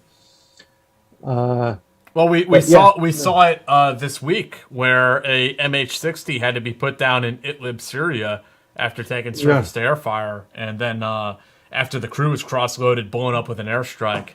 It had just happened this week. Yeah, I mean, I'm not sure. Every account that I watched all of the press conferences on that, and it seems like there's some differences of opinion. That the official line is that helicopter, that MH-60, did not take hostile fire, or at least was not the thing that went wrong with it that forced it to land was not a sort of a hostile fire related damage. That it was some mechanical problem. Have you heard different? When I spoke to my sources on it, they said they did take surface-to-air fire and suffered mechanical malfunctions and had to land. As a result of the surface-to-air fire. I think they may not even know. because they had to land in the night and cross-load and then blow the aircraft up. So I don't want to say for a fact, but I was told that, yes, they did take some ground fire. Yeah. Sean, what? Just out of curiosity, because you said you hadn't experienced really the latter. People like who had accomplished things fabricating more. To my knowledge, fair enough. How many, like, in your writing, whether it's with Relentless Strike or with your articles, how many posers, like just total absolute fakes, have you had to deal with and ferret out? To my knowledge, and I mean, there may be some obvious ones that I'm just forgetting. I can't think of any. Yeah. I mean, one of the benefits of having, when I started reporting Relentless Strike, I'd been at Army Times for almost 22 years. Yeah. So, I mean, I sort of knew a lot of who was who. Right. And you can at least cross-reference to a certain degree. And the digital world has made that a bit easier as well. Sure. I mean, if somebody comes in and they tell you they're, retired Master Sergeant Joe Schmo, and there's absolutely, except that it wouldn't be a name as common as Joe Schmo, and you can't find that name anywhere on the web at all. And then then you go to some other people who ought to know Master Sergeant Joe Schmo, and they've never heard of him. You don't even have to say that you've talked to this guy. You can just say, "Oh, wasn't that a mission with Master Sergeant Joe Schmo?" And they're like, "Who? Never heard of him." I mean, that's yeah. I think it's just like anything else. The digital world is making it harder and harder to hide. I mean, I'm still amazed that people are trying to do any of the stolen valor stuff now. I am too, and yet we do. Definitely had that experience where Dave and I have reached into the deepest, darkest recesses of the military and the intelligence community, and people are like, "What? No one in this office has ever heard of that guy. Yeah. What are you talking about?" Yeah. And and a lot of times dealing with these people, like, they'll be really squirrely about where they were or what they did, and it's like there's probably, between the two of us, there's probably nothing that you can say that that we haven't had some whiff of. Yeah. Or at least our contacts. It's weird. I don't know how people still think they can get away with that stuff. It's so bizarre. And interesting, you mentioning the media, digital media, because T-Bar just asked a question. How has the prevalence of real-time social media, like we say in Syria this week, changed reporting on the military and SOF? And he said he loved the book. Yeah. Oh, thank you. And yeah, I mean, it's really changed it. I mean, it's changed journalism in many ways. Which I can get to in a moment. In terms of covering SOF, well, certainly that sort of operation, if you're doing any operation now in not even a first world country, just a second world country, or an urban area, which in most developing countries are usually the most connected parts of those countries, you can expect to have your mission tweeted out and Instagrammed out and so forth, potentially in real time. I mean, the first time we saw that was the Bin Laden raid. And that's now, more than a decade ago. Again, this week we saw it in Idlib. Yes. Yep. And, I mean, there was a raid into Syria that I wrote about. I'm trying to think what year it was. Maybe 2008. I can't remember. That's in Relentless Strike, where there were some photographs taken and eventually put on the web of the 160th Special Operations Aviation Regiment birds, the Night Stalkers, flying to or from the mission, and that was a huge deal. And oh my God, they captured the Night Stalkers, on a real world operation. And, now you can go online and find film of DAPs firing rockets, in any number of places in real world missions. If you look hard enough, I think. So I mean, that's an obvious change. Is that there's, in a way, that helps journalism because you've got something to look at and ask questions about, and you can put a time to something, maybe if there's a timestamp on it and so forth. Of course, I mean, this is a slight aside, but increasingly now, any visual media like that, we're about to enter a period where you can't trust what your eyes are seeing anymore, because of so-called deep fake technology and so forth. I'm sure if you wanted to hook up if you wanted to make a video of the 160th assaulting the Empire State Building, right, you could probably do that, and somebody who isn't an expert in that technology wouldn't be able to tell you that it's fake. right. So that's one change. I think another change, and I'm not really covering stuff, as I've said, as much as I used to, is there's so many people with a soft background who are now online. Mm-hmm. And so, again, this is sort of like, wow, I wish Twitter was as big of a deal back in 2011. I mean, it was in existence, but you go through Twitter now. I mean, I'm following all these sorts of people that I would have loved to just, gotten in touch with and said, hey, look, can I fly out to your neck of the woods and sit down with you for an afternoon and just talk to you on background about what you did or what your unit did or whatever. And some of those people would say no, and some of them would say yes. Right. And so that's another difference. I mean, I can guarantee you that there are, a lot of the reporters who are doing now what I used to do for Army Times and for other publications are doing that. Are getting sources from Twitter. They're getting sources. I mean, LinkedIn is an incredible resource. I mean, that's just, it just blows my mind how good of a resource LinkedIn is. It blows my mind even hosting this podcast that, and I think it's a healthy thing and a good thing that we have these conversations, but it is a somewhat incredible amount of openness, even from people who served in the CIA, JSOC, special operations, highly sensitive positions, that they're able to come on a show like this and speak relatively openly. Okay, they can't tell you everything. It's not quite open kimono, but they can tell you quite a bit. Yeah. And you would never see that. I mean, certainly you would not see that in authoritarian countries, but you wouldn't even see that in a country like the UK, France, Germany, Italy. You wouldn't even see it in countries like that. No, you're absolutely right. I mean, one of the great differences between, the United States and the United Kingdom is the United Kingdom has an Official Secrets Act. We have a First Amendment. Mm-hmm. Right. So,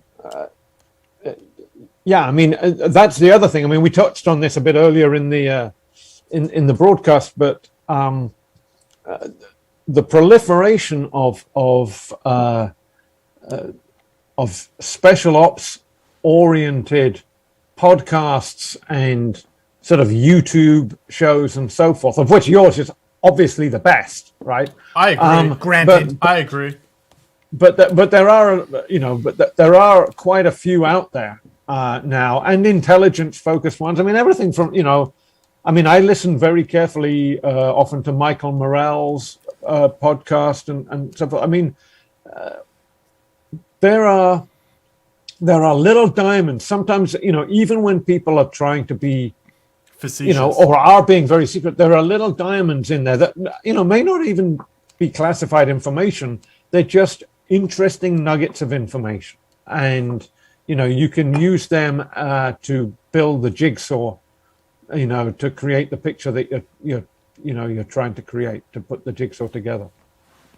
So tell us, I think it's safe to be drinking whiskey. I figure we must be in the last hour of this. Yeah, so- we're good. We are. Good. We won't keep you We can too get much as shitty longer. as we want at this point in time. Only true believers are listening. now. That's right. Only the hardcores Yeah. are left at this point. And listen, Sean, it's just between you, me, Dave, and the entire internet. Right. You know. Right. Yeah, It's a close circle. Just between us, just us between us girls, yeah. Brad Orrick, thank you very much. He says, any difference found in your research of human collection capabilities that focuses on between like Orange and CAG and Dev Group? Like, did you find big differences? No, but that's probably because I probably didn't go deep enough to discover those differences. And of course, if you're talking to, nobody ever says, or very rarely do they say, yeah, our unit's the worst. Right.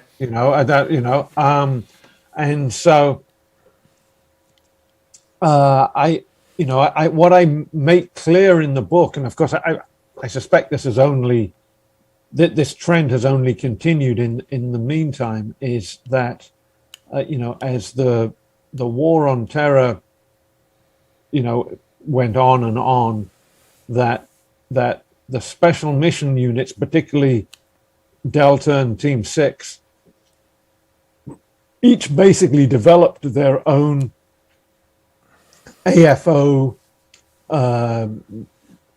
capability.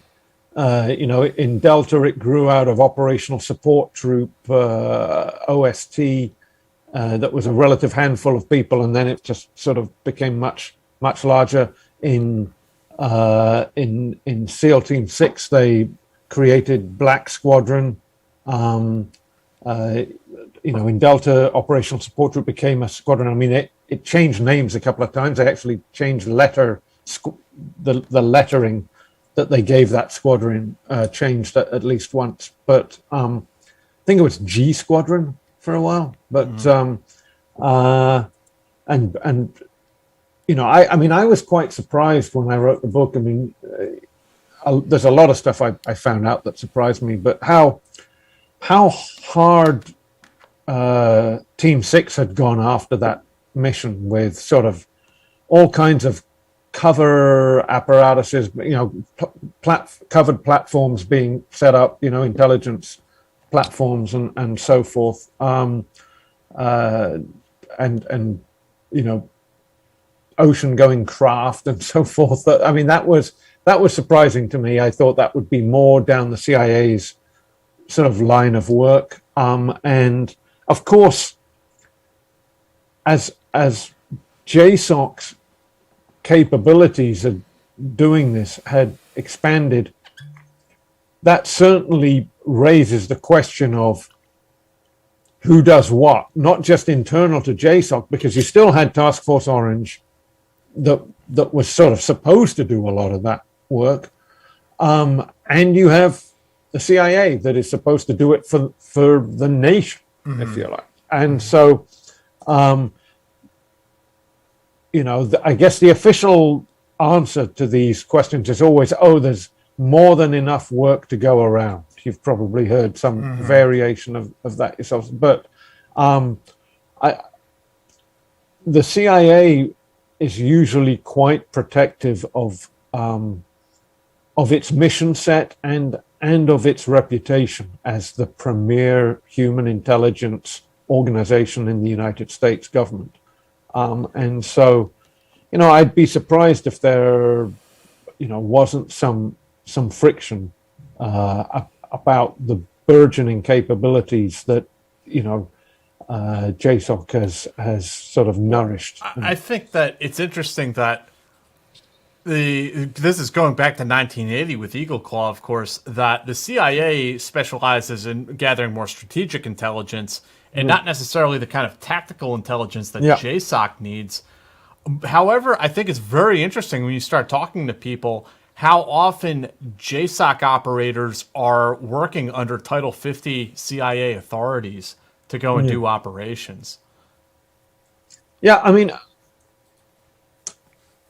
I think I mentioned in the book that at by sort of the middle of the second decade of this century, someone told me that there were more undercover, more individuals, more covered individuals in the military than in CIA. Maybe. Which kind of really surprised me. But I mean, it was told to me like as a fact, not like I kind of think this. I mean, I think the questioner was getting at an important topic. I try very hard. Also, I mean, I don't have an opinion on the answer to that, but even if I did, I try very hard not to, get into and get into the who's better at this than that. Who are the better pilots, this unit or that unit? Who are the better operators? Who are the who are the better snipers? Is it Delta snipers or Team 6? I mean, that's all you do is confirm some people's prejudices, piss some other people off, and you probably, if you're me, you probably don't have the the basis to express a solid opinion on it. Right. So. Yeah. And it's like you're saying, every unit now has become like Walmart. Like they all want to offer the same capabilities because that's a budgeting issue. There's money in it, like and also, when something happens and it happens because you didn't get the information that you had, or you had the information and the target didn't get executed correctly or whatever else, like, you want to say, well, we're going to correct that by making up for that deficiency by creating this element. Yeah. So it's all going to be in-house. Like, we trust our guys. Creating an army within an army, basically. Exactly. And I mean, the unit we didn't mention, of course, is the Rangers and the Ranger, reconnaissance company that sort of really grew over this period of time as well. Right. And I wonder if another factor in this was the decision to assign each major theater in the GWAT to one of the JSOC component units. Mm-hmm. So if you're giving the Rangers Afghanistan, as happened, and you're giving Team 6 Horn of Africa and Yemen, you're giving Delta the Iraq Syria theater, you're giving Orange the Iran counter malign Iranian influence target set. It seems to me it's more natural then if I'm the Ranger Regiment commander and me and my deputy commander are swapping out every 6 months or whatever it is in Afghanistan, and I want some kind of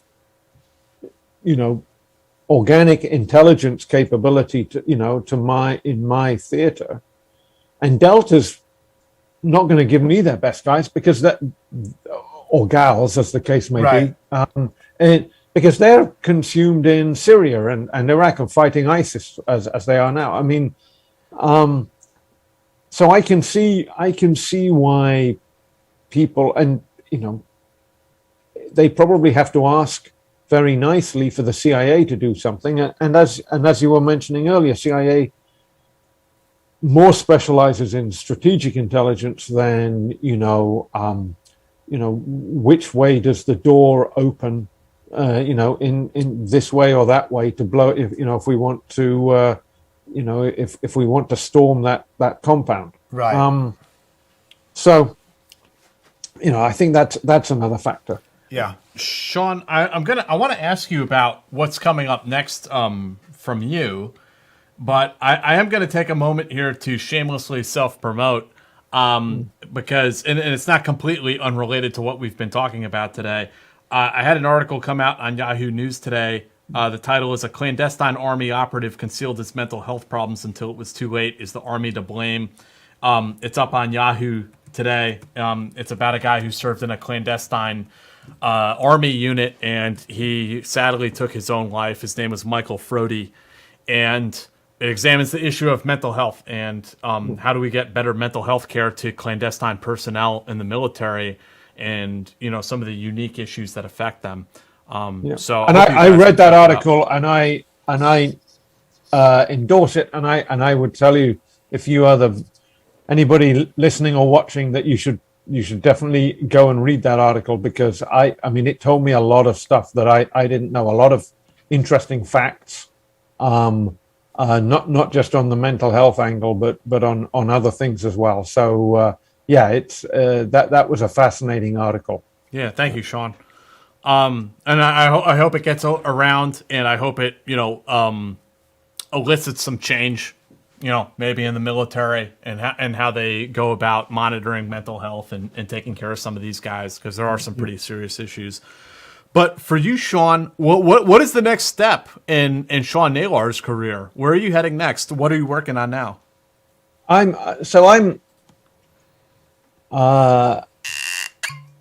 trying to think how much I want to say. I'm not. So first of all, I'm not, working on some great big secret, special ops book or something. I have a few ideas about things that I think that I'm interested in, and I generally figure that if I'm interested in something, some reasonable number of other people would be interested in them too. I'm intrigued by the number of online platforms that are now out there, like Substack. Ghost is another one, that basically for somebody who basically feels like it's a small personal triumph when I successfully change a light bulb, that make putting stuff online, apparently, I haven't tried them yet, but apparently, very easy and allow you to sell your material online easily as well. And I have a couple of projects in mind that I think that I'm pretty sure I can report out and put online, that that are not, they maybe wouldn't be huge selling books. Maybe they would, I don't know, but they might be if you set the price, or as people in business say, the price point at the right level. You might be able to make it. I might be able to make it worth my while to spend several months reporting them and then putting out a series of articles on the web and charging people to read them. Basically, one of them is one of those ideas is soft related specifically. One is more. It's more got to do with the history of the Afghan conflict, and maybe a different way of different perspective, different way of looking at it. I'll say this: I'm you can't see here, but I'm sort of surrounded by the autobiographies of just about every principal and other senior figure from the Bush administration's national security team that have written their stories. The George W. Bush national security team. As I'm sort of mining those for material at the moment. So it's a slightly challenging time to be a sort of an investigative reporter in national security, because I like to think I do most of my best work in person-to-person meetings, and for a long time, I haven't been particularly comfortable doing person-to-person meetings, let alone, the people that I want to meet. I mean, it's hard enough to break down all the barriers that we've been talking about, in this episode and the previous one, without having people think, not only do I want to be talking to this reporter, but do I want to be talking to this reporter and maybe he's going to give me a fatal illness, and so, hopefully we can all emerge blinking into the sunlight again in the not too distant future, and I can, get back to that sort of reporting. But in the meantime, I'm fortunate that I have a lot of paper with to go through, and I'm intrigued to see if if this works, but if it doesn't, I'll try and do something else. I mean, there are certain books that I know would sell well, but one of the reasons they'd sell well is they'd be really, really hard to report, and they might be impossible to report, or somebody else might be reporting them already, and so. I'm trying to think of what can I do in the art of the possible. Is this a little bit like a return to your roots from episode 1 when you used to publish a zine on rock and roll music? I don't think it's going to be quite like that. I mean, not so punk rock. I mean, I have these ideas, and I'm not sure. I think they would work as a series of long form articles. Mm-hmm. I think I could write them as books. I'm just not sure that the market for the books amongst publishers would be there so much.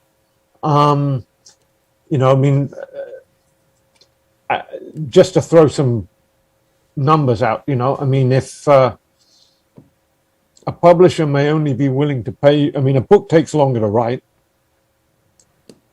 And if a publisher wants to pay you good money for that, maybe you have to sell 60, 80, 100,000 books to make it worth his while to pay you that money, or her while.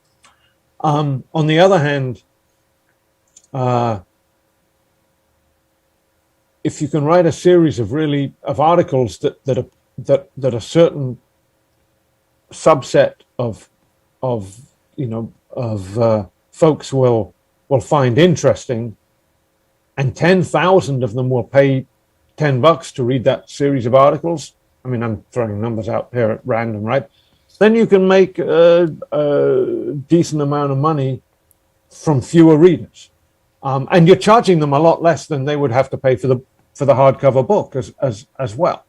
So, I'm playing with these ideas, but I am a babe in the woods in that world. So, I might be, talking out of my, fourth point of contact. Was it third point of contact? And, we'll have to see. But this is all in it. These projects are sort of in their infancy at the moment anyway. I will definitely let you know if and when they come to fruition, and plead with you to put me back on the Team House to there will never be a reason to plead. We would gladly do it anytime.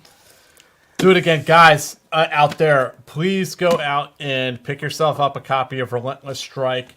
And also Not a Good Day to Die. Yeah, I'm not BSing anyone out there. Like, if you watch this podcast, it's kind of stupid that you have not read this book. Like, it's kind of Jack's saying you're all idiots if you haven't read it. I'm saying it's necessary. It's part of the required reading requirements for this class, right? Okay? You'll enjoy it, is what Jack's saying. Like, if you enjoy the show, if you enjoy the history of, these organizations and these people. Yeah, if you like this show, you'll like the book. Yeah, exactly.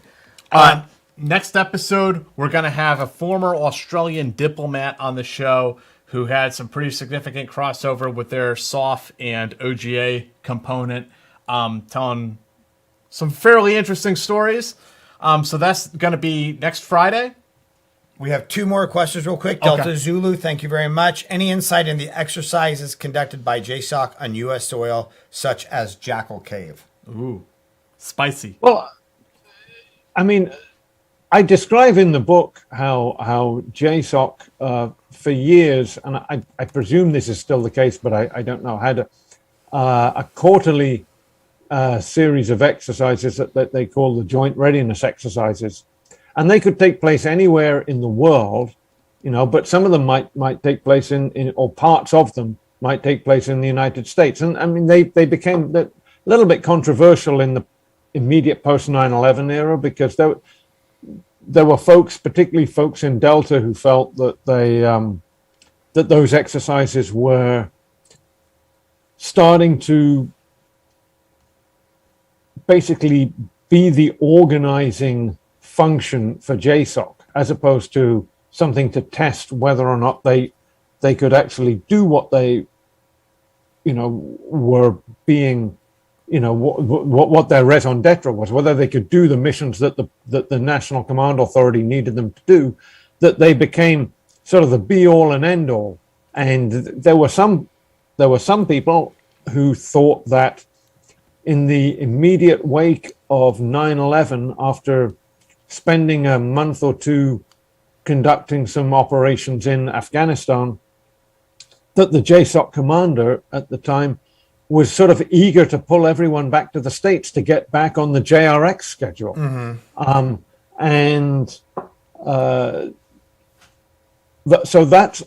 So there's certainly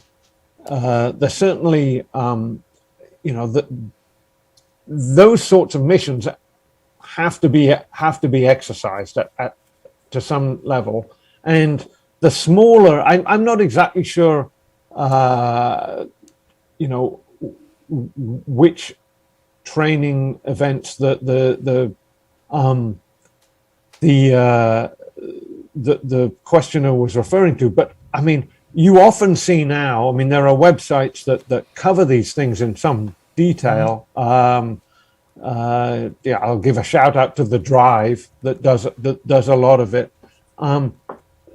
The 160th and parts of JSOC will often train in urban environments in the United States, and there'll be major American cities where they'll sort of put out a little notice 24 hours ahead of time that, hey, there's going to be some training in the dockyards by the military tomorrow night. If you hear a lot of explosions, don't be alarmed. It's called it's a RUT, or Realistic Urban Training. Yeah, and I've heard some funny stories about that, about how they'll put out the notice and they'll have like the mayor. Sometimes it'll be people are familiar that these training exercises happen in New York, LA, Atlanta, etc. Mm-hmm.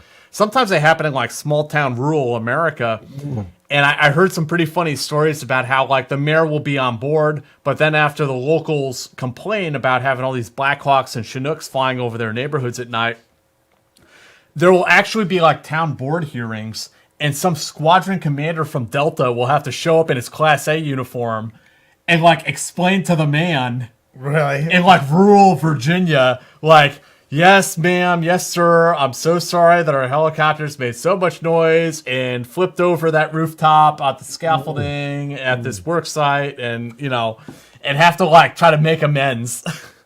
Yeah, no, I can believe it. And so you do see. I mean, you get this with some of the non-JSOC special ops training as well. A lot of paranoid, right? Conspiracy theorizing about them, Yeah. the black helicopters and so forth. But no, I mean, JSOC does a lot of training. It does a lot of training in the desert Southwest. They have to train down in some of the old missile silos in Utah, with sort of going after deep, hardened, underground buried targets and so forth. So yeah, there is a lot of training. I don't know whether the questioner read the book, but I mean I go into some of this in some detail. Right. So in the book. So. And it's interesting because, for civilians, who are unfamiliar with anything JSOC or special operations oriented, if you see those black helicopters, like I don't blame them for thinking, oh, there's something spooky. Yeah, there's something really weird going on, and sort of extrapolating from that, and it's like, oh, there's something, like our government's doing something, but it's kind of, I don't want to say mundane, but routine. Yeah. And then Jake Baker, thank you very much. He has two questions. One, are the majority of low-vis, non-uniform ops Title 50 in your experience? And two, what functions do you see JREG Orange playing in great power competition? So the first question is, I don't know. I mean, Jack might know at this point. I haven't asked that question recently. I try not to get out ahead of my skis. If I don't know something, I just don't know. I would suspect not. I would suspect most of them fall under operational preparation of the battlefield or of the environment, which is legally considered, rightly or wrongly, a traditional military activity. And the Defense Department has stretched that definition of traditional military activity as far as it can possibly stretch, to say that sending somebody in undercover to country X to rent a warehouse and a fleet of vehicles, for use in an operation, completely undercover is operational preparation of the environment, and that is a traditional military activity. So my guess is that they're not, but I don't know the answer. I don't know whether either of you guys have an opinion or any recent knowledge on that, but yeah, I mean, I would not necessarily want to speculate either. I think you're right. A lot of it falls under OPE. Some of it falls under official cover, where they're in uniform, but embedded with a conventional or special operations unit. Mm-hmm. So they look like everybody else who's out there on in the battle space. And then others are, plainclothes, low visibility. So, all of the above, I guess. And what was the second part of the question, or the second question? What function do you see JREG/Orange playing in great power competition? What was the first part? Orange and who?